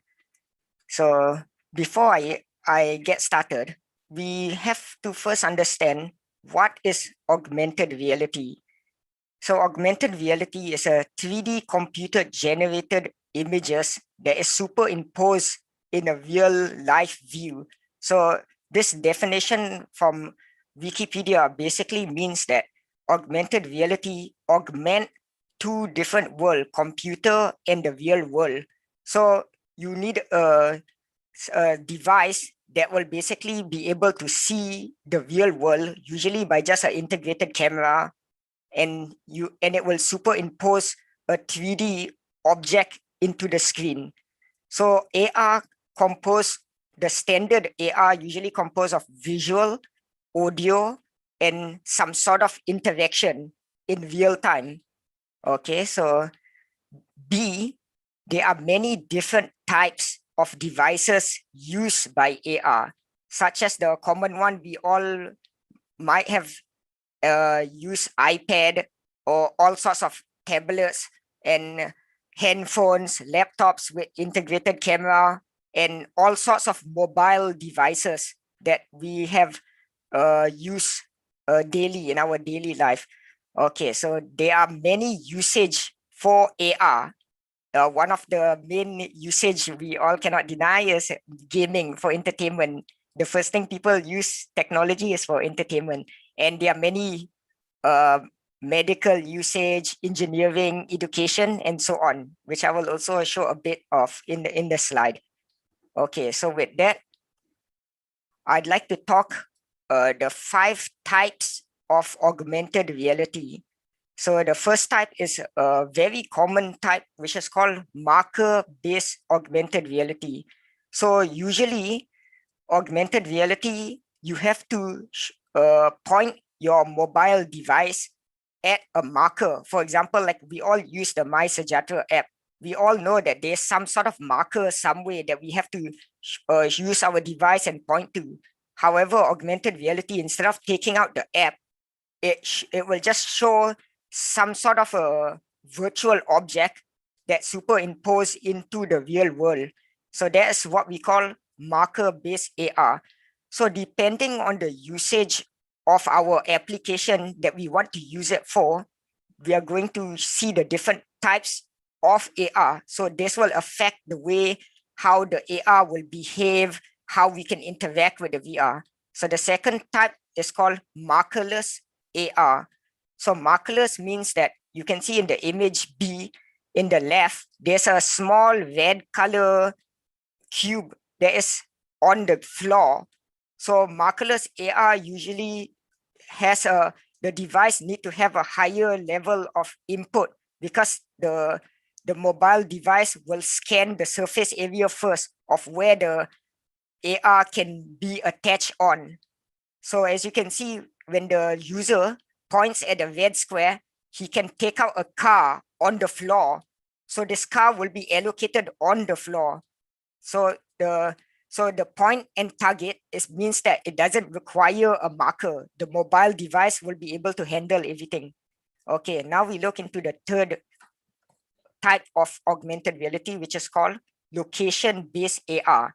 So we all have used many different types of applications using GPS, a location controlling altitude or latitude, or anywhere based on like Google Map, for example.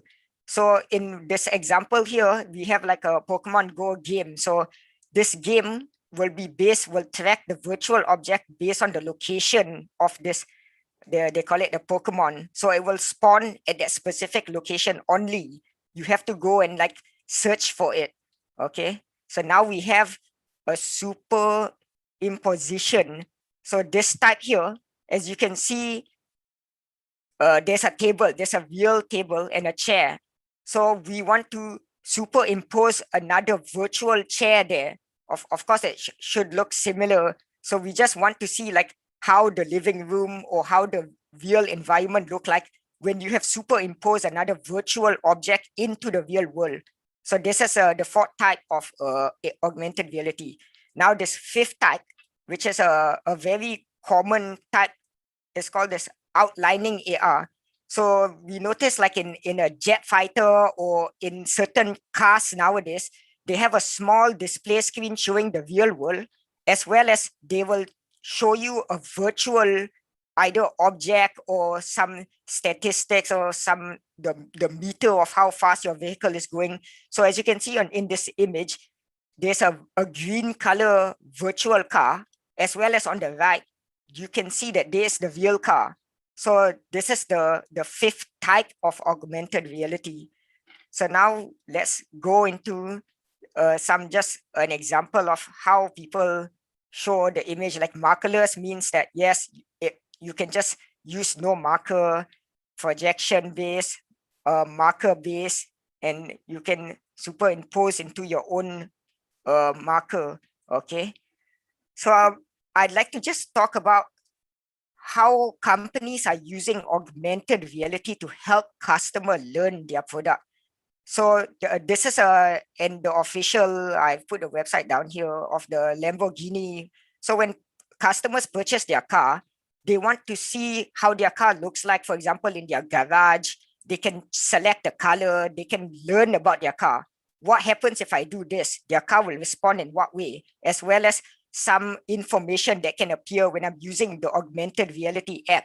So there are many companies that have already implemented augmented reality to make the customer learn more about their product and how it will look like, and the size scale of the car is also accurate. So I can use augmented reality to see how my car can actually fit inside my garage, especially with all the color tones and so on.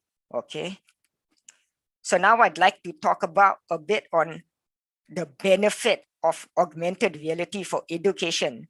So as you can see in picture A at the top left, there's a like a body structure, a human body. So in that you can see like there's the rib cage and so on. When you put your tablet or iPad, the AR app can tell you details that like that's coming out from this body here.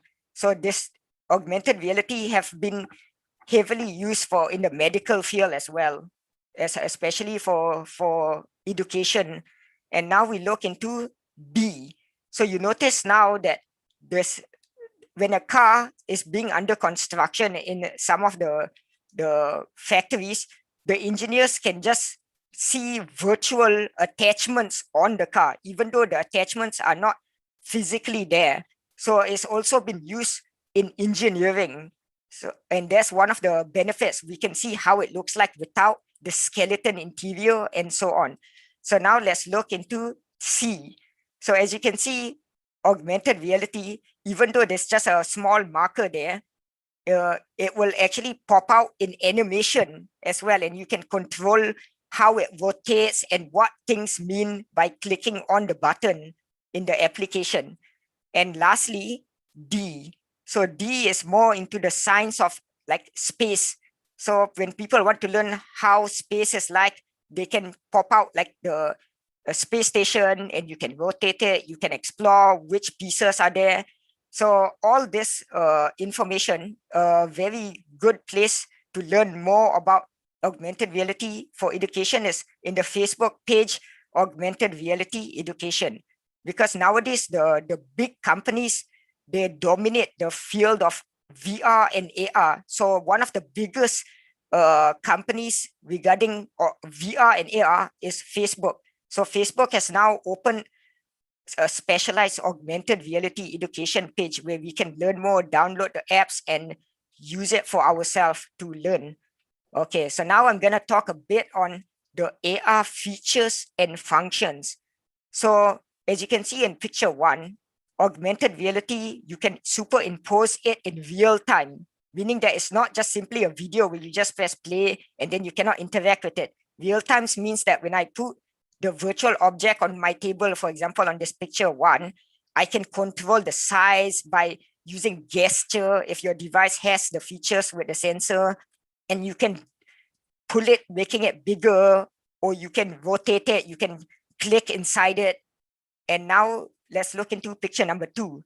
So this is how the tablet, when you look into the real, for example, like an engine block, I can select specific components of the engine block and it will highlight. And then I can study the skeleton features. I can see what will happen through augmented reality. And we can see in this image number 3, usually companies or schools will either use a book or a map or a diagram, and that diagram can pop out. So it looks more interactive and the engineers or students can explore that virtual diagram or object from the flat piece of paper. Okay, now we look into image number 4. So we can see like engineers and companies, they love to use the feature. One of the strength of augmented reality is called the skeleton feature. So I can see what's going on inside the object. Whereas in real life, it requires effort to open the engine part or open the cars and explore it. However, in augmented reality, in just a click of a button, everything can be viewed instantly in real time. Okay, now let's look about how AR is used in schools, especially by children, because it looks like a very complicated piece of technology that only adults can use. However, we've been using this technology for generations already, and children are starting to use it on a daily basis. For example, like in A, we can see that there's a book. When the children use their handphone or tablet and they scan the book, they can see like all the artery or vein, and when you study like science in the medical field, everything pops out with animation, the blood flow circulating around the heart, and you can turn the object, rotate it, and understand with how the information comes out when you click what is what.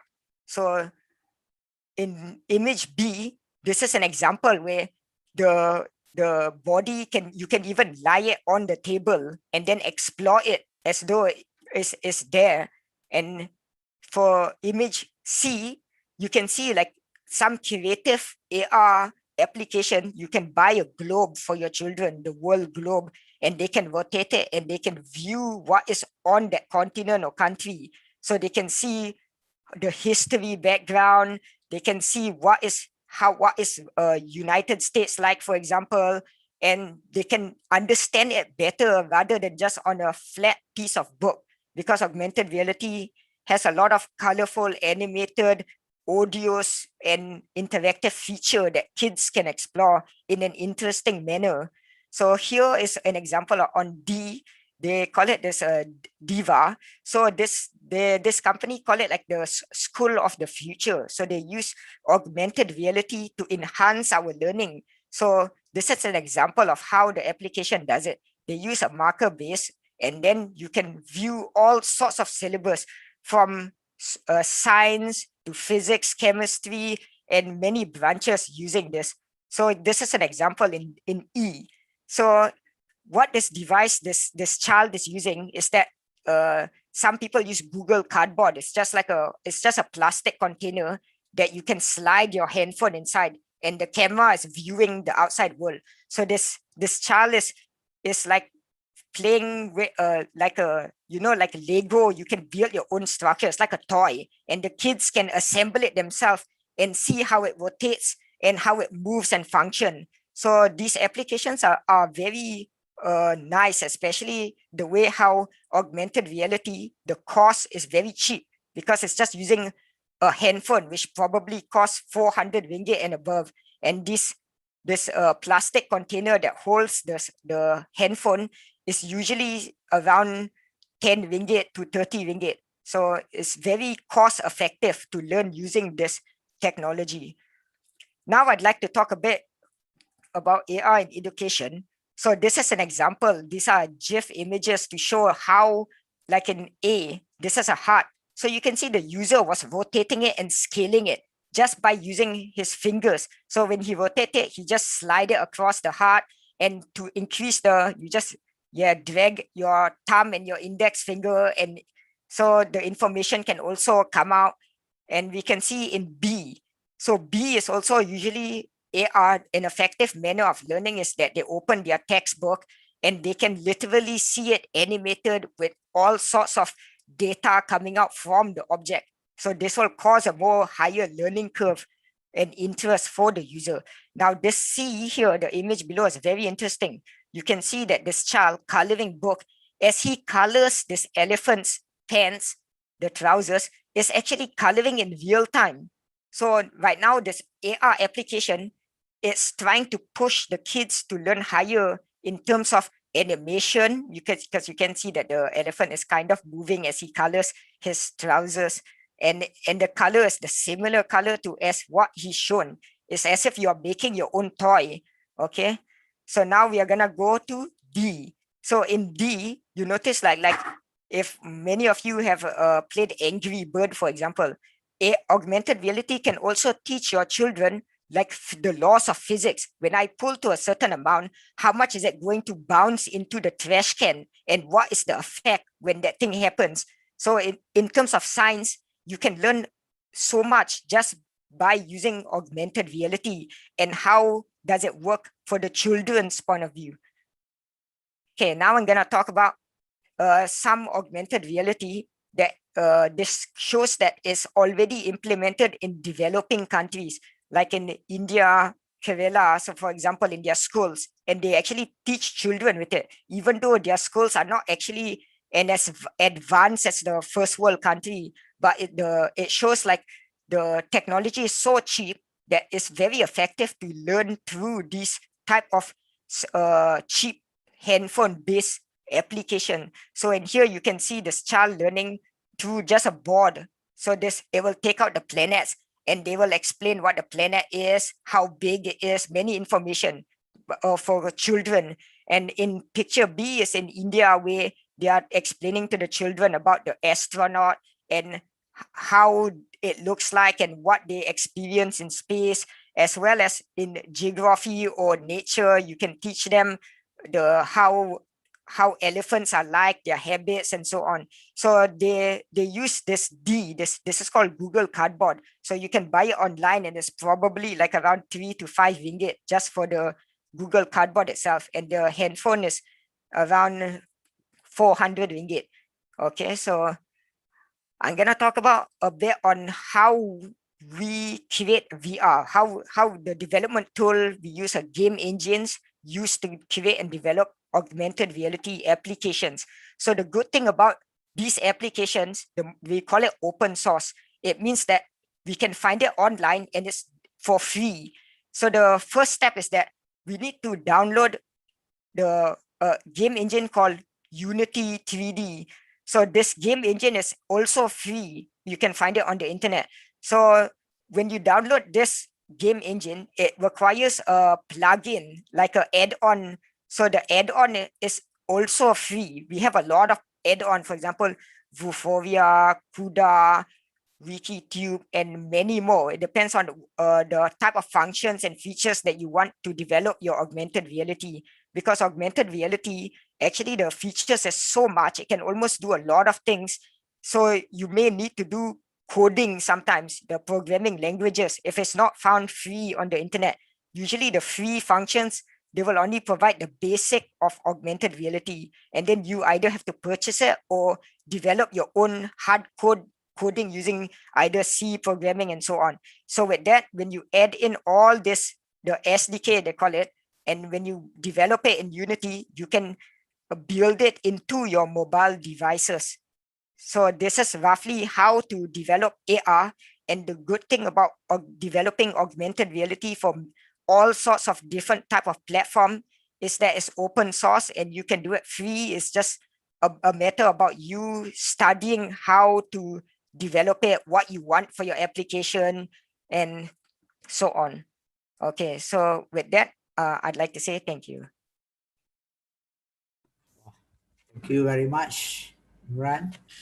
Such a meaningful presentation, and as usual, you always do the killing on the technology and education. Yeah, I think it is very much needed by the young teachers nowadays. Yeah, and the number of handphone users are increasing. Yeah, and I believe you're passionate towards India is still there. I still remember.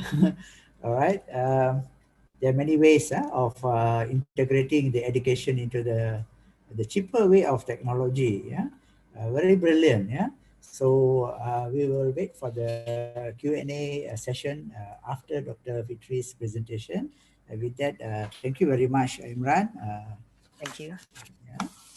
Okay. Our next. All right. Our next presenter is Dr. Fitri Suraya Muhammad, yeah, from Unimas. Okay, with the title Gamifying STEM Using Traditional Indigenous Games. Yeah, traditional indigenous games. This sounds very interesting to me, Dr. Fitri, because my master's is in the on this field, yeah, on the indigenous knowledge, yeah, in Unimas as well. All right.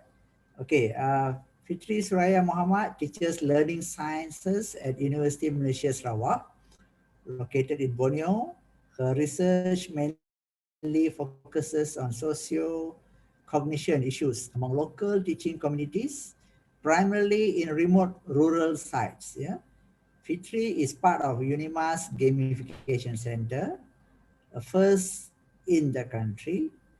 Fitri loves the game Monopoly in all its versions because she enjoys observing how opponents behave when dealing with fake money and property. Yeah, and I would like personally thank you for the seminars I attended twice in Unimas. Yeah. Okay, her synopsis. We present an approach to make STEM teaching playful and impactful using ideas from traditional indigenous games that we had played when we were children. At Unimas Gamification Center, we have developed a game design thinking model to guide education to plan, act, and assess instructional contents using game mechanics to infuse play elements into the instructional delivery. The model is derived from the 4 Ps of creative learning: patient, peers, projects, and play. Evidence from our research and classroom experiences has positively shown how important it is to integrate creativity, collaboration, critical thinking, communication, and moral or ethics values, 4N and 1C, into the learning journey. It is a tool to drive the development of higher order thinking. And this presentation will share some of our playful yet serious work, which is co-created with teachers and students throughout Sarawak. Without further delay, I would like to invite Dr. Fitri to share her presentation. Thank you very much, Mr. Ravi. Appreciate that. Just 1 second, let me set up my screen.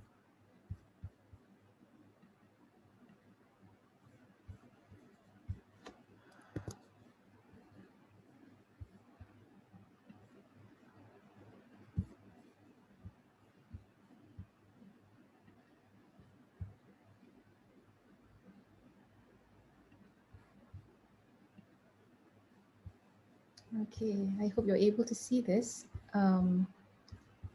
Yes, Dr. Fitri, we can see that. Okay, thank you. All right, so Assalamualaikum, a very good morning everyone. Saya harap semua masih paying attention ya. Saya speaker terakhir pagi ini. Jadi apa tu, it's quite a hard it's difficult for me to match up with what my colleagues earlier has been presenting. Sebab their contents are so amazing, and they've done so much work in technology and in pedagogy, and these are the things that we are concerned about as well at the Unimas Gamification Center. So just a brief introduction of myself. My name is Fitri. I think we got some questions about whether I did teach the campus Batu Lintang. I did a long time ago. Sekejap, I think it was the PKPG program. And yeah, very nice to meet all of you who has been there. So just a little bit of a warm up. Saya rasa kita dah online bersiaran online selama 2 jam. Mungkin kita check in sedikit ya. Just tell us kalau boleh type dekat your chat box how you're feeling right now.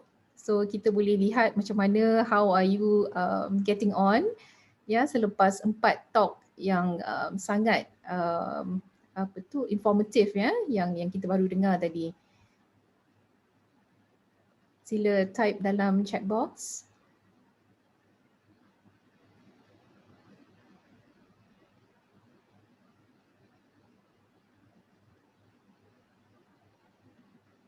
Okay.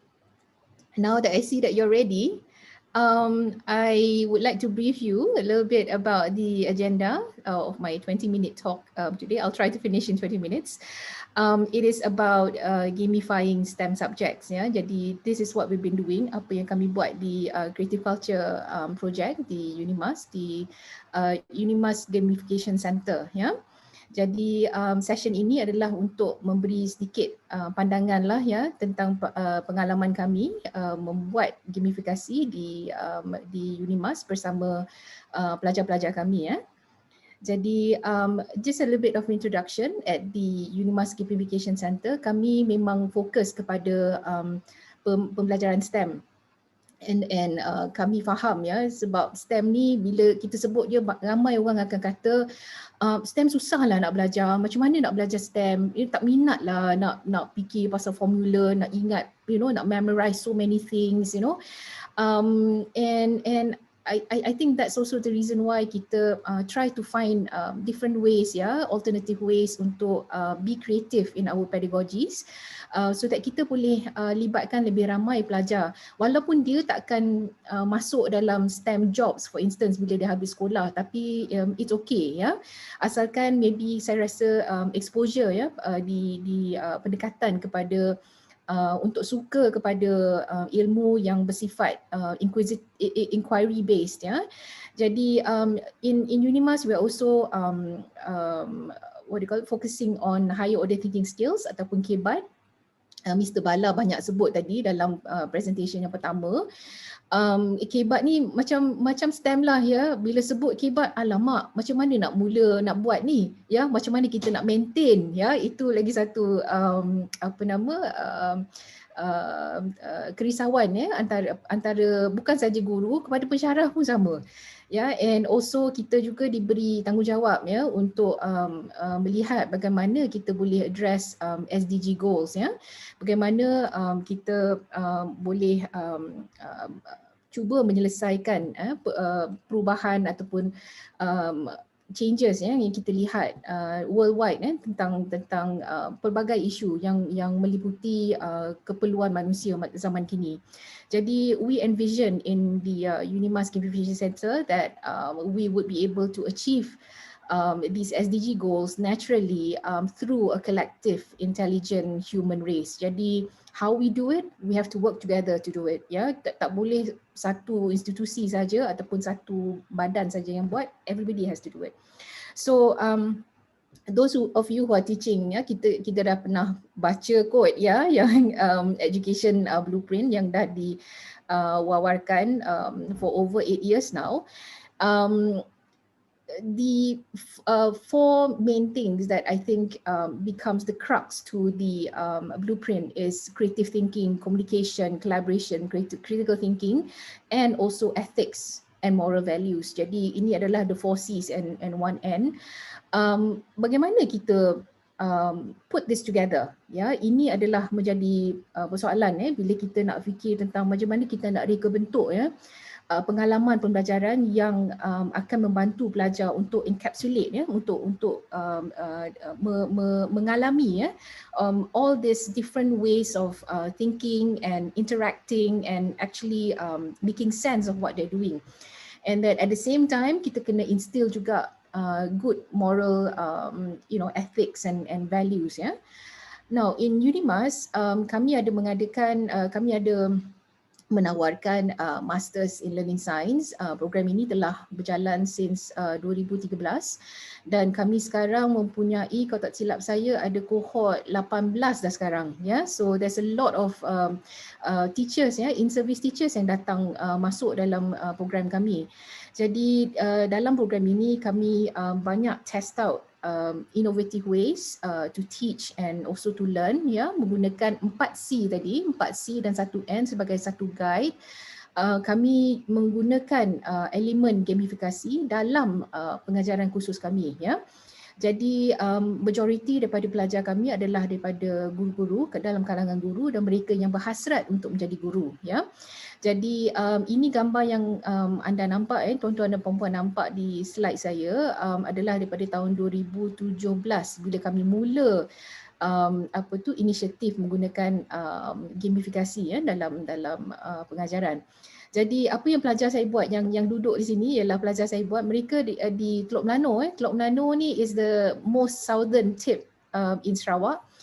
In 2017 the roads were not ready yet. Jadi pelajar-pelajar saya actually very brave. Mereka went through the tanah basically baru di clear untuk dibuat jalan and they set up workshops dengan cikgu di sekolah Teluk Melano dan kami membina permainan antara dua sekolah. Satu sekolah lagi ialah di Telaga Air. Jadi perbezaan jarak adalah 150 km antara dua sekolah ini dan based on what they have developed, they actually can connect menggunakan internet. Mereka menemukan pelajar di SK Teluk Melano dengan juga di Telaga Air. So they were able to play games online semasa sesi play day kami di Teluk Melano dan juga di Telaga Air. And when we saw that was a success, masa ni kami cuma gunakan permainan yang biasa je, which is like snake and ladder, sudoku, permainan yang biasa dimainkan oleh pelajar, normal board games And then bila kami beredar kepada kohort yang baru lepas itu kohort 11, kohort 12, kami mula mencuba different types of games permainan-permainan berbeza. As you can see here, the kids again are playing with different schools secara online. Jadi what I can show to you here ialah it can be done cuma it needs a little bit of effort tapi it can be done untuk kita menemukan pelajar daripada location-location yang lain di tempat di mana kita belajar dan kita boleh temukan mereka supaya mereka dapat belajar dengan lebih aktif dan bila dia berjumpa dengan kawan-kawan lain yang yang berada di lokasi yang berbeza. salah satu major achievement kami lah ya dari segi mengeksperimen this process of connecting kids from different locations ialah bila kami membawa idea yang sama, konsep yang sama di SK Long Lamai. It is a remote rural area di Baram ya, kena naik boat panjang tu dalam 1 jam jugalah ya untuk sampai ke sini. Tak ada jalan, tak ada kedai pun tak ada satu je kedai runcit dekat the whole Long Lamai. So very interesting experience ya. Dan kami manage to connect them with a classroom di House Primary School. As you can see, the one in the screen here is actually a primary school in the UK. So pelajar-pelajar di sini amat excited because probably this is the first time that they are actually interacting with a group yang sama age, sama umur dengan mereka ya di tempat yang berbeza, di negara yang berbeza. Jadi kami telah bekerjasama dengan rakan-rakan kami di Disruptive Media Learning Lab, Coventry University. So these are the ones that you see in the picture here. Ya, jadi and we work with the school teachers di Long Lamai for about a week ya untuk develop their own skills dalam membuat games for their classes. Jadi from all these experiences kami bergerak kepada menggunakan traditional games ya, menggunakan elemen-elemen traditional games untuk diintegrasikan dengan pengajaran sains, mathematics dan juga English ya. Jadi ini adalah satu contoh. It is a very highly popular playground game. I think all of us here tahu what it is ya. Kita panggil ketinting ataupun hopscotch. Jadi permainan je agak senang, agak mudah ya. They basically have to hop according to the numbers. Lepas tu sebelum mereka boleh mengambil langkah, mereka kena jawab soalan. Jadi kad-kad yang anda nampak dekat tepi tu sebenarnya adalah soalan-soalan yang mereka kena jawab. Jadi dia tak boleh lompat kalau dia tak boleh jawab ya. Jadi kalau dia ambil kad yang dia tak boleh jawab, dia kena pusing balik ya kepada area yang dia datang ya. So that's how the game becomes challenging. So bila kita bagi soalan-soalan yang bermula daripada mudah ya, and then medium and then more complex macam Mr. Bala cakap tadi, kita kena mula daripada bawah ya. Kita mula pada dia punya fundamental questions, lepas tu kita pergi ke more application questions ya. Jadi these are the things that teachers can easily do ya. Saya rasa guru-guru kalau tak ada idea mungkin boleh cuba ya. You can try this with your own class. This one pula adalah permainan dodgeball ya, yang mana kita gunakan bola untuk baling ya di opponent. So what my students did was they created the mat here. Jadi ada 8 orang satu team, kena ada 2 team untuk main. Permainan ni adalah untuk mengajar electric circuits. Jadi ia amat berguna, and then bila the students started playing with it, this is dodgeball. This is how you actually ni kan, selalunya kita akan baling bola ataupun orang akan baling dekat kita. So the whole idea is that they will sit at the mat. Lepas tu there will be one team leader. Lepas tu team leader tu akan decide lah tiap-tiap orang dalam dia punya circuit tu akan menjadi elemen apa. Jadi mereka akan pakai this lanyard. Lanyard tu ada gambar lah. Gambar tu akan menunjukkan macam sudu, garpu, lemon, you know, all those things. Jadi pelajar actually kena fikir kalau dia sambung yang ni dengan yang ni, boleh tak jalan elektrik? You know, so that in a way makes them think very quickly ya, on their feet, and lepas tu mereka kena selesaikan masalah tu dengan cepat. Jadi bila main dodgeball, the idea is that untuk kita matikan rangkaian tadi ya. Jadi mereka akan target kepada tangan ya. So everybody will be holding hands. Lepas tu mereka akan baling bola, and then kalau dia terlepas, maksud dia orang yang yang kena bola tadi kena keluar daripada circuit. Jadi orang yang masuk ke dalam akan di-decide, akan dipilih oleh team leader. Lepas tu mereka boleh kena cepat-cepat ya decide siapa yang patut replace. Ya, siapa yang patut replace. Jadi it's a lot of problem solving. Ya, and then ini akan berlaku tanpa guru. Ya, sebenarnya mula-mula mungkin guru diperlukan di permulaan permainan, tapi selepas itu the kids can actually run it on their own because they already know the concept and they will be able to think about macam mana nak menyelesaikan masalah ni. So dalam projek kami which we call creative culture, these are some of the things that we have experimented dan juga telah observe, dan kami lihat bahawa gamifikasi ni sebenarnya memberi satu purpose kepada collaboration yang sangat bagus. Bila pelajar collaborate, mereka actively thinking about what they're learning, ya. Jadi itu yang kita nak capai dalam kelas. Kita tak nak macam pelajar duduk diam, tengok je, observer saja. Sebenarnya bila kita bagi mereka role, kita bagi mereka purpose untuk membuat sesuatu, mereka akan lakukan. Jadi what you see here on my screen right now adalah penyenaraian konsep yang kami lihat, di mana kita bermula dengan knowledge building dulu. Kita mula dengan apa yang kita tahu tentang sesuatu content, sesuatu learning content yang kita nak ajar. We have to know our content very very well. Ya, kita tak boleh macam tahu sikit-sikit saja lepas tu nak buat, tidak. We have to know our content very very well. Dan lepas itu kita create the scripts. Scripts ni adalah penting. Ramai anggap pelajar bila diberi instruction, mereka akan faham instruction. Kita sebenarnya sebagai guru, sebagai pendidik, kita kena ada skrip untuk mereka go through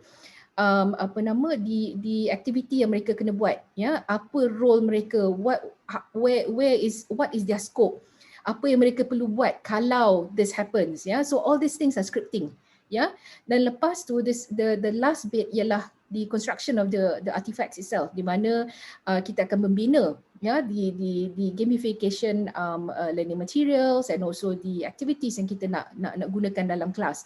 Jadi these are I think the sequence that we've been using lah dalam kita punya experience menggunakan gamification. The creative culture juga dalam our project, we actually came out with these cards. We call it the play cards. Ini adalah untuk membantu para pendidik untuk membina gamification teaching learning materials dan juga activities menggunakan elemen game mechanics dan learning mechanics. Jadi ini yang saya akan huraikan sedikit dalam presentation saya hari ini.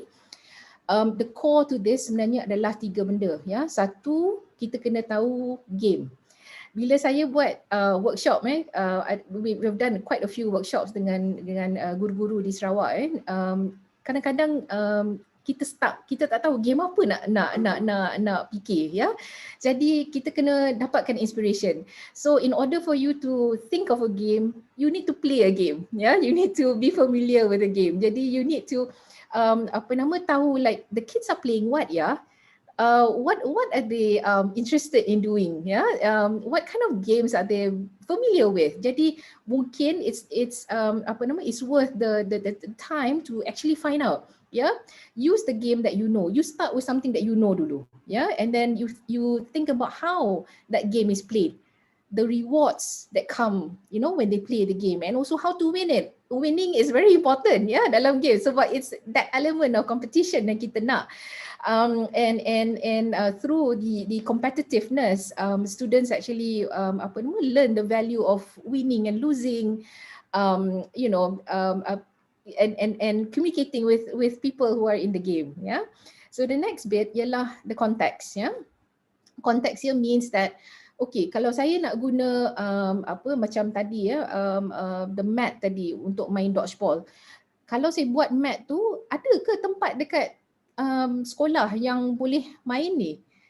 Kalau you don't have space, then don't do it, So cari something yang you boleh gunakan dalam ruang classroom, So bagaimana kita nak sesuaikan? You have to know what you have, Kita fikirkan apa dia resources yang kita ada, siapa yang akan support, is there anything specific yang you need, kalau macam nak guna dadu for instance, boleh dapatkan ataupun tidak dadu tadi, So and then the last one adalah content.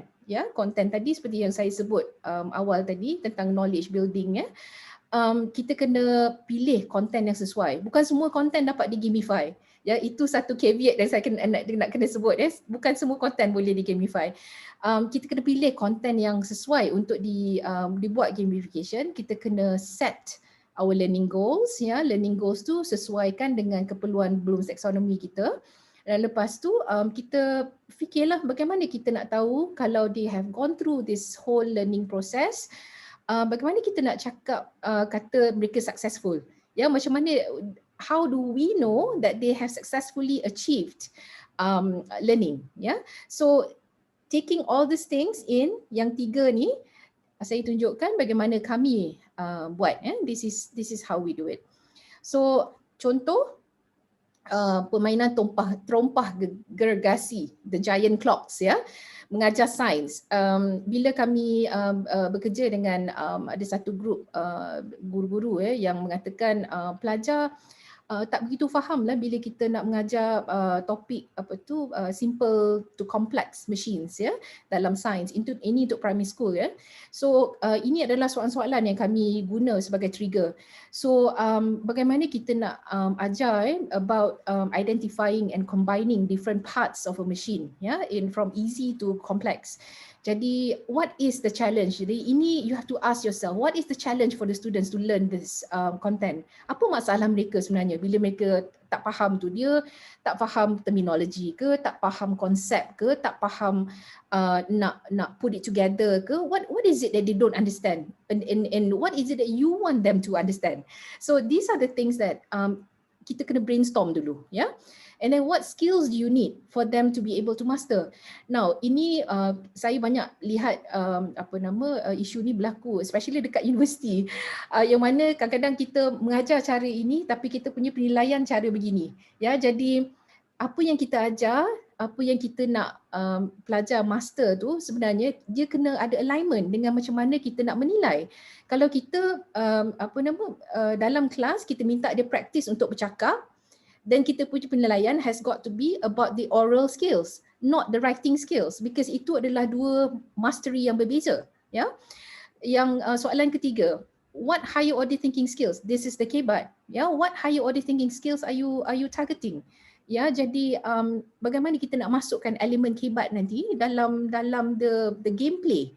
Ya, jadi kita tak nak dia main-main saja, kan. Kita nak dia membina dia punya pemikiran, sebab the cognitive development is the most important thing, ya, dalam an academic lesson. Then how do you match the learning materials, the learning mechanics dengan the game mechanics, the game based on what you choose, ya. Jadi how do you put them all together? Jadi let me show you how we did it. So kami pilih menggunakan terompah gergasi tadi, ya. That is an old game, ya, an old playground game. And then kami gunakan satu game Swish ni. Ini dipilih pelajar saya, mereka suka main game ni. Game ni is quite easy. Dia sebenarnya macam transparency sheets, ya. And then you are given 16 pieces of the cards. Lepas tu you kena cari the matches, ya, antara the 16. So siapa yang dapat cards yang paling bagus, dia punya repetition of the cards, then you win, ya. So using that as an inspiration, the students created this. So ini adalah map, daripada bila mereka bermain. So the terompah gergasi, mereka akan mula start pakai kasut tu kat sini, ya, the clocks, they will start wearing the clocks here. Lepas tu there is a level 1 where they need to go to a checkpoint. Ya, from the checkpoint mereka kena jawab soalan, lepas tu baru dapat pergi ke level kedua, level ketiga. So you can have as many levels as you like. So gambar di sebelah kanan ini adalah the things that they're supposed to be learning, ya, about the different parts of the machine, and you know what is gear, what is tuas, you know, and all those things. Jadi all these elements ada dalam soalan yang disediakan, ya. So the gamification elements adalah students diberi mission. They are given a mission to answer all the questions, and then the questions ada urutan dia. And then kita ada 3 checkpoints, maksud dia ada levels, ya, ada levels in the game. And then rules dia ialah mereka mesti memakai terompah gergasi. So you tahu bila kita pakai terompah gergasi, everybody has to move together, kan? It's collaboration. It has to, you know, everybody need to angkat kaki kanan, angkat kaki kiri, semua kena sama. So this is the rule, for them to do it. So here is some pictures of the kids in the schools very close to Kuching. And they were using the terompah gergasi, yeah, and then the picture on the right here ialah the first checkpoint di mana mereka start collecting the questions, and then bila dia dapat jawab soalan, then baru dia dapat the cards, yeah, the transparency cards tadi yang akan digunakan sebagai problem solving. So ini adalah mission mereka. Yeah, as you can see, these are the transparency sheets, yeah, yang sudah dibuat of different parts of the machine. So they have to put it all together and then try to match and stack, you know, the simple machine cards. Jadi banyak interaction yang berlaku dalam proses ini. So as you can see, creative thinking berjalan, collaboration, communication, obviously they need to talk to each other, yeah, and critical thinking as well because they need to problem solve, yeah. And obviously ini mengajar juga moral values, tolerance, ya, listening skills dengan orang lain. So all these things happening in within an activity, yeah, and then the students remember this. And besides that, kita juga create many other games, ya, yang digunakan also untuk mengajar different topics in science and mathematics. Yang ini adalah penggunaan twister, ya, the floor game twister yang mana you have to belit your badan in order to fill up the circles tu kan. Ini dikaitkan bersama mengajar coordinates, ya, coordinates dalam mathematics. Jadi pelajar kena faham coordinates, dia kena identify the coordinates, then dia boleh bagi tahu kawan-kawan dia kat mana nak move their body, ya, on the mat. Ini pula adalah yang on the right adalah kebabum. It's a mathematical game. Jadi the students use popsicle sticks, ya, kayu ice cream tu. Jadi atas tiap-tiap kayu tadi ada ditulis satu permasalahan matematik. Jadi pelajar akan ambil dan mereka akan baca the soalan. Jadi grup mereka akan bertanding dengan grup daripada sekolah yang lagi satu. If you can see from the screen here, it's a bit far in the picture. Sebenarnya mereka are competing. So one group buat di sekolah di sini, another group buat di sekolah yang mereka tengah connect with, ya. Jadi it can be done collaboratively sebenarnya. So that is kebabum, ya, for teaching mathematics. So now I would like for you to try, yeah, I'm going to walk you through the process. A little bit of time, Mr. Ravi, sikit. I'm about to finish now. So I want you to start thinking about a game that you know. Yeah, make a note for yourself. Yeah, conteng somewhere. You can write on the YouTube chat. Think of a game that you know. Think of how to play the game, and what are the rewards within the game. And think about how people will win it. Yeah.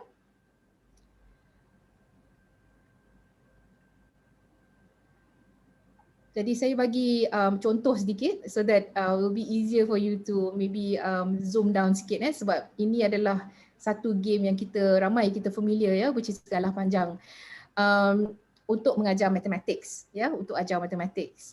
Ya, same questions as what I asked earlier. What is the challenge to learn? What are the skills they need to master? What are the KBAT skills targeted? Dan macam mana kita nak matchkan learning mechanics dengan game mechanics. Bagaimana kita nak tengok content yang kita nak ajar tu dengan cara the game is being played. Ya? So galah panjang, for those yang tak sure what it is a very popular game. Kita kena defend, ya, each other untuk main. So you write down the rules and write down the mathematics topic that you choose to teach, yeah. And then don't forget the learning goals that you want to achieve for the whole process of the learning experience. Okay. So when you're ready, think about the context, meaning that where you're going to be running this, yeah. Di mana kita akan run the game. Adakah di dalam kelas ataupun di luar kelas ataupun sekarang PDPR kan kita nak buat online, macam mana kita nak buat, ya. So what are the tools that you might want to use, ya, in order for your students to participate in the online game, ya, and also the content. Sebab seperti saya mention tadi, content adalah sangat penting. It very much depends on that chunk of knowledge that you would like people to learn from, ya. Yeah, so an example, we actually have run this, galah panjang, untuk mengajar tentang the mathematical equations, addition, subtraction, division, multiplication. Jadi kita gunakan all the different ways to solve mathematical problems, ya. Ini bear in mind, ini adalah untuk sekolah rendah, jadi kita sediakan the mathematical questions dalam strips. As you can see on the floor here, these are all questions, ya. Lepas tu symbols yang mereka boleh collect. Jadi the students are asked to collect, ya, main galah panjang tapi dia kena collect the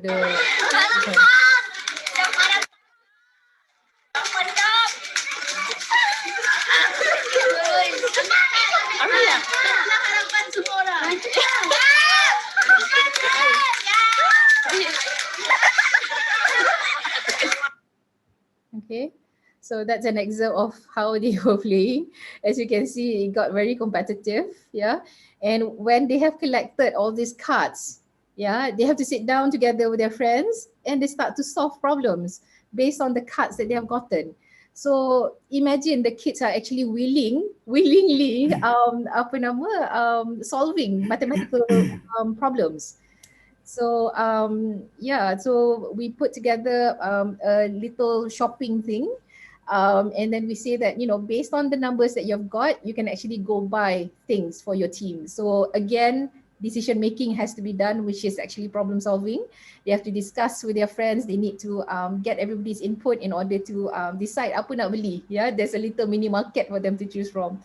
So these are ways as to how we conducted the game. So I just wanted to show there are many games that we can choose from. We are also incorporating Iban Bidayu games as well for classroom use. But I think we're gonna have to have a different workshop for this. If you're interested, just drop us a line dekat Creative Culture. Jadi we might organize a different workshop for this. So if you're interested, you can always come by and contact us. Yeah. So again, I just want to reiterate, gamification provides this purpose for collaboration. So beginning from what we know of the knowledge that we want to teach, what is it that we want students to master, and then kepada itu kita membina scripting, ya, bagaimana this knowledge is going to be executed. Bagaimana kita nak mereka menggunakan role mereka sebagai player dalam the game. And also after that, bagaimana kita nak construct the gamification elements, ya, the actual game itself. Adakah kena buat board game ke, kena tukar sikit ke, the choice of your colors, your font, stuff like that. So that is the construction process, the design and the development process, yeah, for the gamification. Jadi I leave you with one quote, which is the mind is just like a muscle. The more you exercise it, the stronger it gets and the more it can expand. And I hope that we have done this through the 5 talks that we've had this morning. And then I hope we have piqued your interest and you will be in touch with us and to find out what else you would like to do with us in the future. So just a little book plug. Those of you who are seriously thinking about going into gamification and learning, what you can do is you can get this book by our friend, Professor Sylvester Anna. He's actually a Bidayu from Sarawak, but he's now living in Coventry. He works very closely with the Unimas Gamification Center. He's come out with a book called Game Science in Hybrid Learning Spaces. So I think it's worth a read. He has outlined so many interesting ideas about how we can integrate game science into the way that we teach. Yeah. And I think that's it. Yeah, so I am Fitri and you can contact me via Twitter. My handle is mfitri. So that's all I have for you today. Thank you so much, everyone. Back to you, Mr. Ravi. Yeah, thank you very much, Dr. Fitri, for the wonderful presentation. Boleh saya summarize sikit je lah. Okay, this is like for primary school kids, they learn by playing, permainan, We also done some research and the finding shows that they like to play, Okay, and then the way you present it, I think it is more like a scaffolding, you know, it's a scaffolding, right? Correct me if I'm wrong. And also it leads to the pendidikan abad ke-21, right? And that's where you are bringing it to the kebat. All right, the pendidikan abad 21 must be there first before we go derive to the kebat, yeah? And also it's a hands-on, and also I would like to connect it to the multiple intelligences,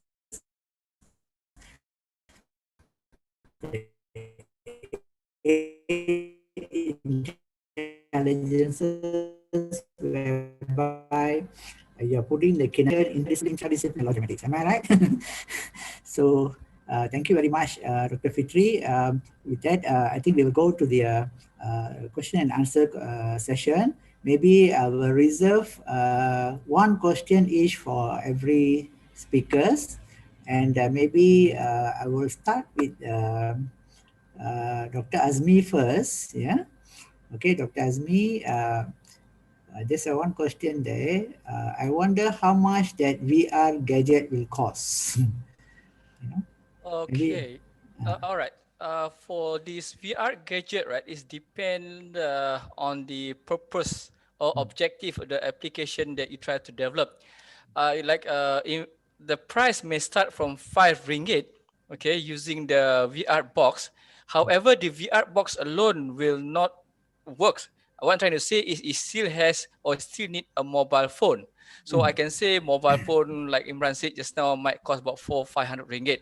So 500 ringgit plus that the mobile box is another 5 ringgit. So that can be the cheapest, and can go as high as million ringgit too if you are using the special room. But for the Oculus, okay, if you are not interested of using phone, okay, but just using the head mounted device by itself, I can say the cheapest now is about 1,200 ringgit. So that the first one required a box plus phone, and the second one that I said is to run by itself, okay, and it can cost about 1,200 ringgit. Okay, that's all. There's one more question for you, Dr. Azmi. Yeah? Okay, sure, can. Can you suggest other accessible options that provide similar experience to your gadget? Okay. In my slide, I show you earlier. The very first one that I developed is using that cheap glass, the blue and red glass that only costs 2 ringgit. Okay, so that glass can run with your current monitor or current projector, okay, to generate a 3D with a depth perspective effect. So I can say that can be the cheapest one available that can give you. But however, there's not much of interaction. It's like I said, watching a movie or animation, but in the 3D environment. So yes, so that's what I can suggest for now. Okay, thank you very much, Dr. Azmi. Thank So you. next question for Encik Imran, Mr. Imran. Okay, this is a very good topic and inspire students to explore more than just what's in classroom. Can you provide website apps to learn this knowledge?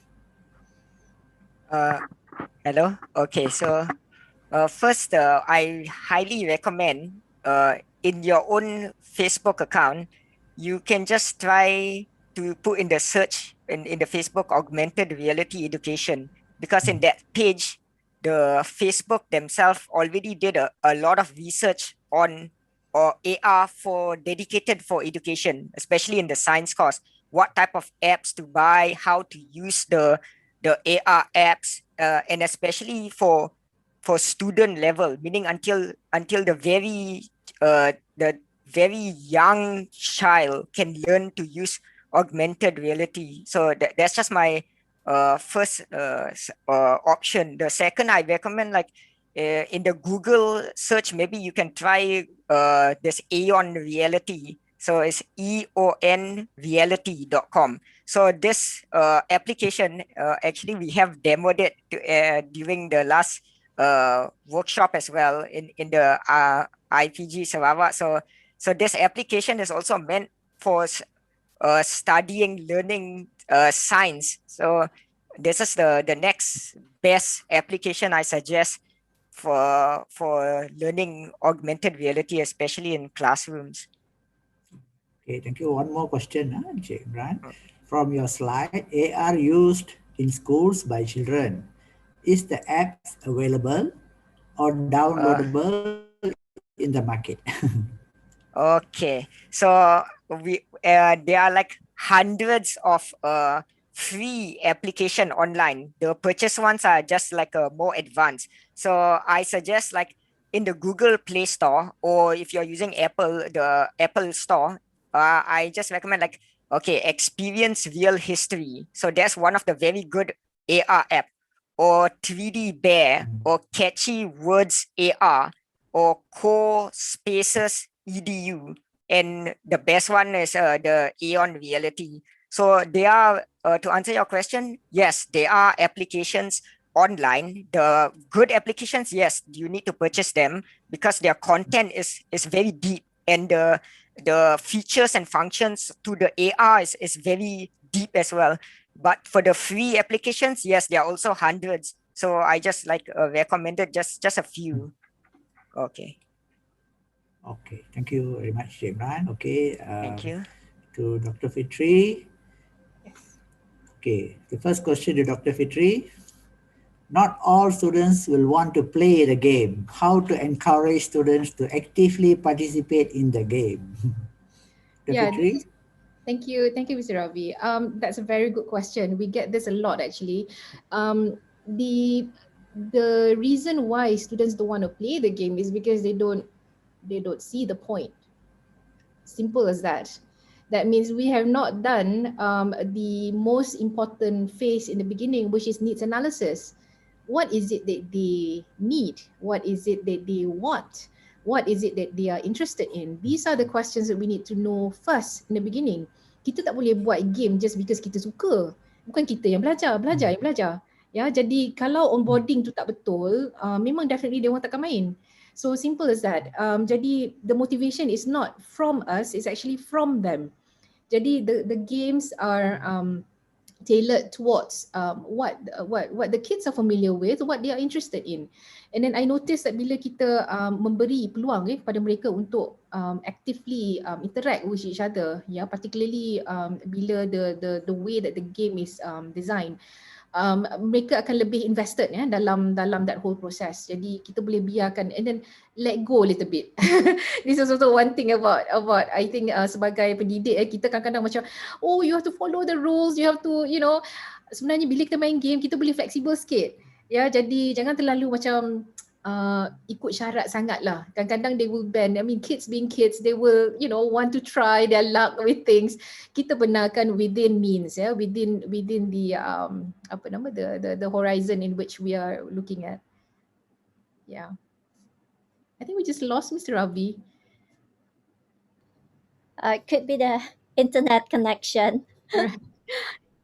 All right, I'll take over first. That's why we have two moderators just in case.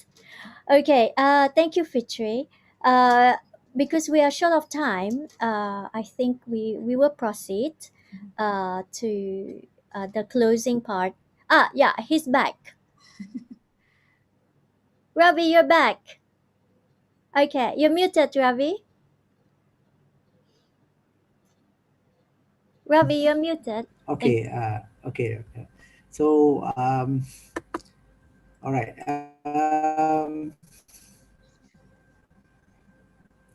Okay, I think we will, the rest of questions, you can reply in the Facebook, yeah. I think Creative Culture, you have a Facebook, right? You can always answer the questions there. And I think, so for the next session, yeah, summary and closing remarks, yeah.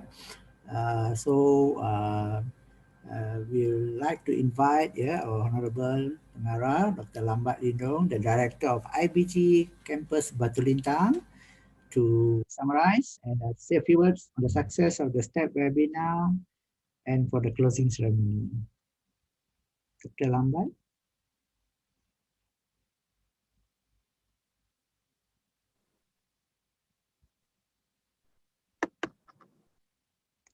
Thank you very much.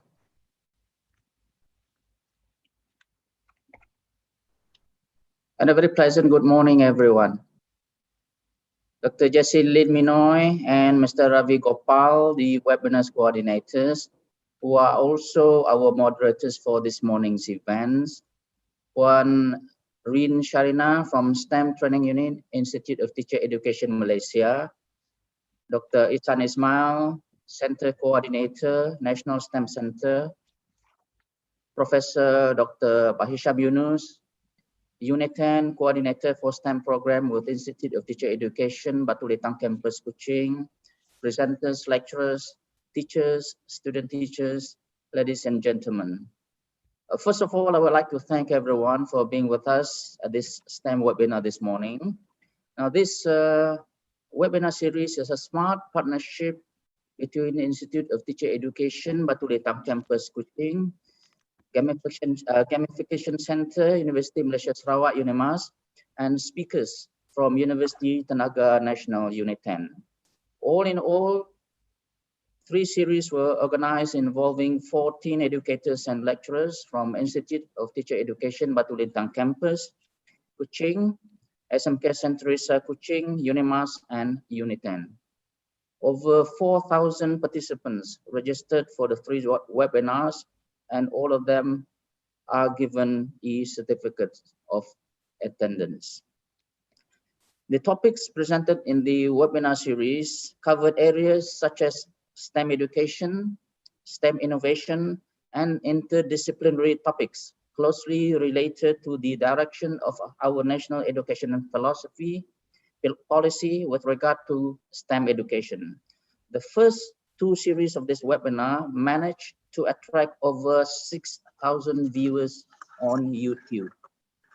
This webinar series is a collaborative effort involving teachers, teacher educators, and lecturers having one thing in common, and that is the continued development of STEM education in our country. This collaboration recognizes and optimizes the expertise of STEM lecturers in universities, the pedagogical expertise of teacher trainers in Institute of Teacher Education, as well as the expertise and the classroom experience of teachers in schools. Everyone involved has done a fantastic job. Thank you very much, Mr. Ravi, for the initiative in starting this program. Many thanks also goes to UNIMAS and Unit 10, the STEM coordinators at their respective institutions, presenters, as well as participants and viewers. It is my sincere hope that this kind of networking and collaboration will be continued in the years to come for the sake of the development of STEM education in Sarawak specifically, and also Malaysia generally. And on that note, I officially close this morning's event. Thank you very much. Okay, thank you very much, Doctor. We are very honored and for your patience to stay with us throughout the day. Yeah. So with that, I think Dr. Azmi is disconnected. He will try to reconnect. Okay, with that, I will hand over back to Dr. JC for the next session. Dr. JC. All right, thank you. I think this is what we have been waiting for, a lot of participants. Okay, so we have come to the end of the webinar. Okay, before you leave the webinar today, please take a moment to scan the QR code and completely fill in the form. You will receive the e-certificate of participation after you completely fill in the form. And also, you will receive the e-certificate of participation through the email later this week. Okay, if you have not received your e-certificate, please do not hesitate to email us. Thank you to the most honorable director, Dr. Lambat, for your time today and also for the closing speech. And to all the speakers today, Encik Bala, Dr. Tan, Dr. Azmi, Encik Imran, Dr. Fitri Suraya. Thank you for your presentation this morning and for answering questions from participants who have come all across the country. We do truly apologize for the length of time, but I hope it has been very beneficial. Okay, before we close, again, we would like to personally invite you to join us on the 30th of June, 11 a.m. to the Remix Play 4. You can access videos. There are some videos that has been up, and the registration link can be found in gamechanger.org. So if you also wish to be part of the creative culture exciting journey, join our Facebook and Twitter, and also subscribe to Creative Culture TV. Of course, we look forward to always hearing from you. So before we end, there is always a powerful quote. This was chosen by Dr. Fitri. I think she's challenging me today. Okay, by a quote by Wolfgang Wolfgatter. Magic is believing in yourself. If you do that, you can make anything happen. So on behalf of Unimas Gamification Center and IPG Batulintang campus, I wish you a fabulous day ahead and continue to stay safe. And take care.